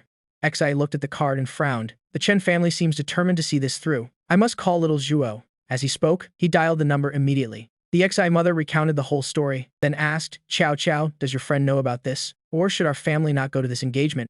Xi Chiao quickly intervened. Don't. Mom. Don't. You must go. You must witness Bai Chuchu and that imposter. Complete all the formalities, and let me know immediately. That damn Bai Chuchu. Turns out she returned to Zhangzhou just to get engaged. And it seems she still doesn't know Jiang Fan is the true young master of the Chen family. Otherwise, there's no way she'd get engaged to an imposter. Otherwise, even if they couldn't switch it back, the Bai family definitely wouldn't miss the golden opportunity to get to know Jiang Fan. And Mom and Dad, absolutely don't let anything slip. Remember to mention my friend's name a lot. The Xi mother heard the schadenfreude in her daughter's voice. She secretly wondered, if her daughter had feelings for this true young master. She promised, "All right, don't worry. Mom and Dad will definitely go. I'll tell you as soon as the party is over." Daxi Qiao smiled so widely her mouth wouldn't close. "Yes, I love you most in the world. Mom, wait until Bai Chuchu finds out Jiang Fan is the true young master. She'll probably be sick with regret. She's been waiting so long to see this play." Ha ha ha ha. Sai Qiao's strange smile lasted all day. Occasionally, she would burst out laughing alone. Her teammates were so scared they thought she was about to mutate. Captain Liu Lai thought she'd gone crazy from too much overtime and planned to give her a few days off. But because they were severely short-staffed, so whatever.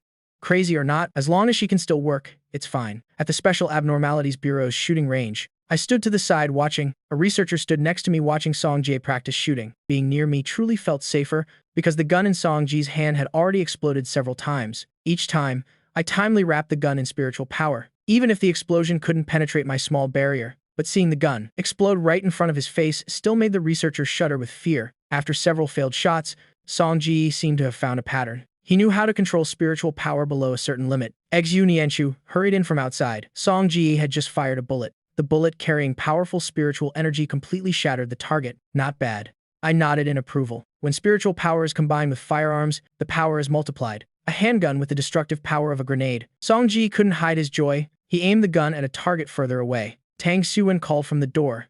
"Xiao Chen, let's go to the meeting." I tilted my head slightly. "Coming." Then I turned to tell Xu Nianchu, "Keep an eye on him. His usage is still unstable. It can easily explode." Xu Nianchu nodded. "Yes, I'll keep watch here." With Xu Nianchu there, I left with Tang Xuan with peace of mind. Lin Quan, who came with Tang Xuan, also decided to stay. Standing next to Xu Nianchu watching Song Ji shoot, he wondered if he should find a weapon for himself. Song Ji finished the magazine and asked, "Is there only a 12-round magazine?" "No. We just recently researched a 30-round one." Song Ji ran to the corner of the room, opening the black suitcase he brought. "Wait a second." Then he walked over and handed it to Song Ji. As soon as Song Ji handed it over, he hurriedly ran back to Xu Nianchu. I can't blame him for being afraid, because, as a member of the logistics research team, he doesn't have any spiritual power in him at all. Song Ji explained from a distance. To not increase the weight and size of the gun, the bullets were designed to be more compact. It might be a little different from a regular handgun. The material of the bullet is also different. On a fierce battlefield, if you truly have to use firearms and have to carry a heavy bag of ammo, and then after 12 shots, you have to change magazines, it would be suicide. Just a slip during reloading, and the enemy could finish me off in an instant. Song Jie picked up the gun to gauge its weight. He didn't use spiritual power right away, but raised his hand and fired a test shot. The shot power seemed slightly weaker than a normal handgun, but the bullet was pure black. He didn't ask much, but tried to channel spiritual power into it. A bullet was fired successfully, so he continued to gradually increase the spiritual energy channeled, wanting to find out what limit of spiritual energy this bullet could withstand. The more the energy increased, the more terrifying the power became. When the target exploded, the pressure even affected several surrounding targets. At first, Song Jie was quite cautious, but by the 18th bullet, he suddenly poured 3 times more spiritual energy than before into the bullet. Xu Nianchu was quick and immediately threw a talisman. The talisman stuck firmly to the gun's body. Song Ji felt the gun in his hand being yanked away by an enormous force, flying up into the air. It exploded like a brilliant firework. Casings fell scattered to the ground. The bullet could withstand the energy, but the gun's body could not. Song Ji silently moved to stand behind Xu Nianchu just to be safe. Lin Quan was also startled, then looked curiously at Xu Nianchu's hands. "How did you do that? How could the talisman fly so fast?" He immediately turned to ask Xu Nianchu, "How did your talisman fly so quickly?" "It just arrived in a flash." Xu Nianchu explained, "I channel spiritual energy into the talisman, that way I can control it. To put it simply, it's using spiritual energy to manipulate objects." Lin Quan's eyes lit up. He wanted to learn. Seeing everyone's techniques, he wanted to learn this, he wanted to know that, he wanted everything. But he had only just mastered absorbing and releasing spiritual energy. Xu Nianchu glanced at him. "Go find Tang Xuan. He'll teach you." Song Ji approached and asked Song Ju, "Can you give me another gun of this type?" Song Ju scratched his head. "I only brought one of the latest models. I didn't expect you to break it so quickly." He sighed. "Wait, let me go back and get another. These guns aren't mass-produced yet, and the ammo is even rarer." Song Ju scrambled back to the research department's warehouse for more guns. The remaining 3 stood staring at each other. Song Ji kept staring at Xu Nianchu, making her feel extremely uncomfortable. The talisman in her hand began to stir. "Say whatever you have to say. Don't look at me like that." Song Jie asked, "Did Jiang Fan take you into the team because you're very skilled?" Xu Nianchu both shook and nodded her head. That could be considered part of the reason. Lin Quan heard the hidden meaning in Song Ji's words. "He didn't accept you." Song Ji turned to look at him. The two looked at each other, understanding the issue immediately, so they both turned to stare at Xu Nianchu. "But why?" Why not accept them? But accept Xu Nianchu? Lin Quan guessed hesitantly. Or is it because she's a girl? Even he didn't find that reason convincing. No way. Song Jie stated firmly. Zhang Fan isn't the type of person who discriminates by gender. Xu Nianchu originally didn't plan to say it, but for fear of misunderstanding, she spoke up. Maybe it's because I am an orphan. Both Song Ji and Lin Quan were stunned. What do you mean? What kind of reason is that? Xu Nianchu said calmly, but her words left the others in shock. No relatives, no attachments. We'll never leave for a lifetime. Both suddenly held their breath in unison. Song Ji suddenly remembered the question. I asked him, aren't you afraid of death? How did you answer then? You said you were very scared. But for your family and friends, you could overcome that fear, because you still have loved ones. Lin Quan also has his own burdens to carry. Song Ji didn't say another word. He lowered his head, his thoughts a mystery. Lin Quan felt a sharp pang in his heart. He quietly walked away, heading to the adjacent field to continue his training. Special Abnormalities Bureau Meeting Room No. 1. The online video connection is established. Holographic images were projected throughout the meeting room. From all directions, the branch leaders and all 16 department heads were present. Headquarters Deputy Directors Lai Xing and Zhao Mingzhou. Department 17 Head Wen, Shang Zheng had also arrived, along with Director Yu Ning, Commander Tang Xuwen, and me, the Chief Enforcer. All the participants for this meeting have finally gathered. Yu and Ning skipped the tedious formalities. He gave a decisive order. Let's begin. Tang Xuwen projected the documents onto the main screen. I'm sure everyone has already looked these over. This is the training data from the past few days, the one with the best performance metrics. Is this spirit hound belonging to Xu Nianchu, with absolutely no prior cultivation experience? As for the rest of the data, it all comes from the Department's 17 enforcers from last year. These numbers are far beyond anything else. Lin Quan, who started as the weakest link, has gradually clawed his way to the top, catching up to several enforcers from Department 17. Tang Xuwen switched the display. Based on the feedback you all provided earlier, and combined with these metrics, I have adjusted parts of the training program. Aside from the fundamental drills, for enforcers at various skill levels, we can tailor the training to each individual's abilities. Tang Xuwen went into detail about the training plan: basic training, physical conditioning, agility, and close combat. These are the mandatory subjects everyone must take. Swordsmanship, blade techniques, firearms, and arrays. Every discipline that can be utilized on the battlefield. Each person must choose one specialty. What are your thoughts? The head of the Dongzhou branch, Qin Shi Yue, spoke first. Swordsmanship and blade techniques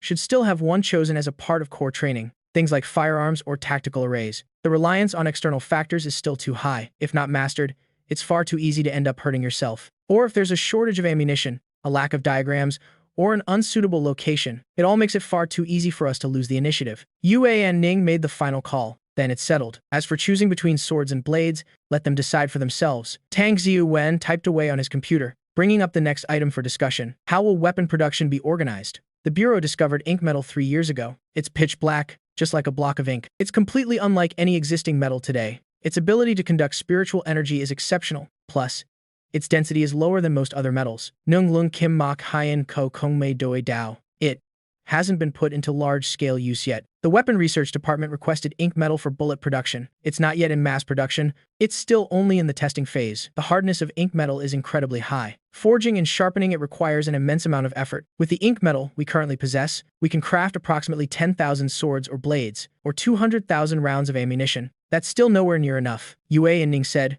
first, try crafting 100 swords and 100 blades, along with 1,000 bullets. Once the final headcount is confirmed, well, manufacture weapons based on the actual number of troops. No one had any objections. Someone asked, can ink metal be used to manufacture handguns? If only the bullets can withstand spiritual energy, then it's simply not going to be enough. Tang Xuwen replied, the difficulty is far too high. We've already failed. The ink metal is just too hard. Forging swords and blades is one thing, and making bullets is barely acceptable. But high-precision parts for something like a pistol are nearly impossible. In that case, give me some of the raw materials. Tang Xuwen nodded, fine. Once the meeting is over, go to the supply warehouse and get it. Next, let's confirm this item. As for instructors, we have plenty for physical training. We have access to professional trainers. There are also many who are experts in close-quarters combat. Tang Xuwen already spoke with Lin Quan. He can take on the responsibility of teaching Sanshu. He was a teacher before all this.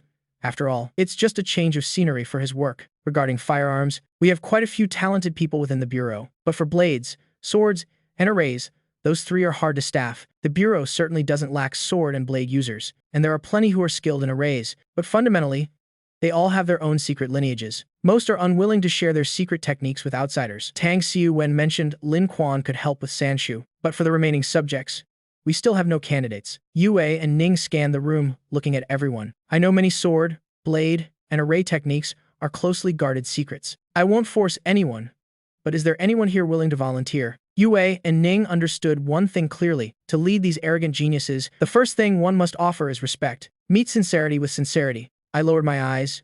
If time permits, I can teach swordsmanship to everyone. Qingyun Valley is world-renowned for its dual mastery of swords and arrays. Within the entire cultivation world, it is an elite, top-tier existence. The sword is my greatest specialty. Everyone turned to look at me upon hearing that. I remained composed, completely unfazed. I have never once mentioned my sect. Nyung Pham La Nyung Ai De Tung Thay Kim Phap Kwa Toi would certainly have their own suspicions, and yet, no one dared to speak of it openly. Lin Yao is also a sword user. She naturally recognizes the lethal power of my swordsmanship. Do you truly intend to pass down that sword lineage? I can also teach swordsmanship. Lin Yao spoke up.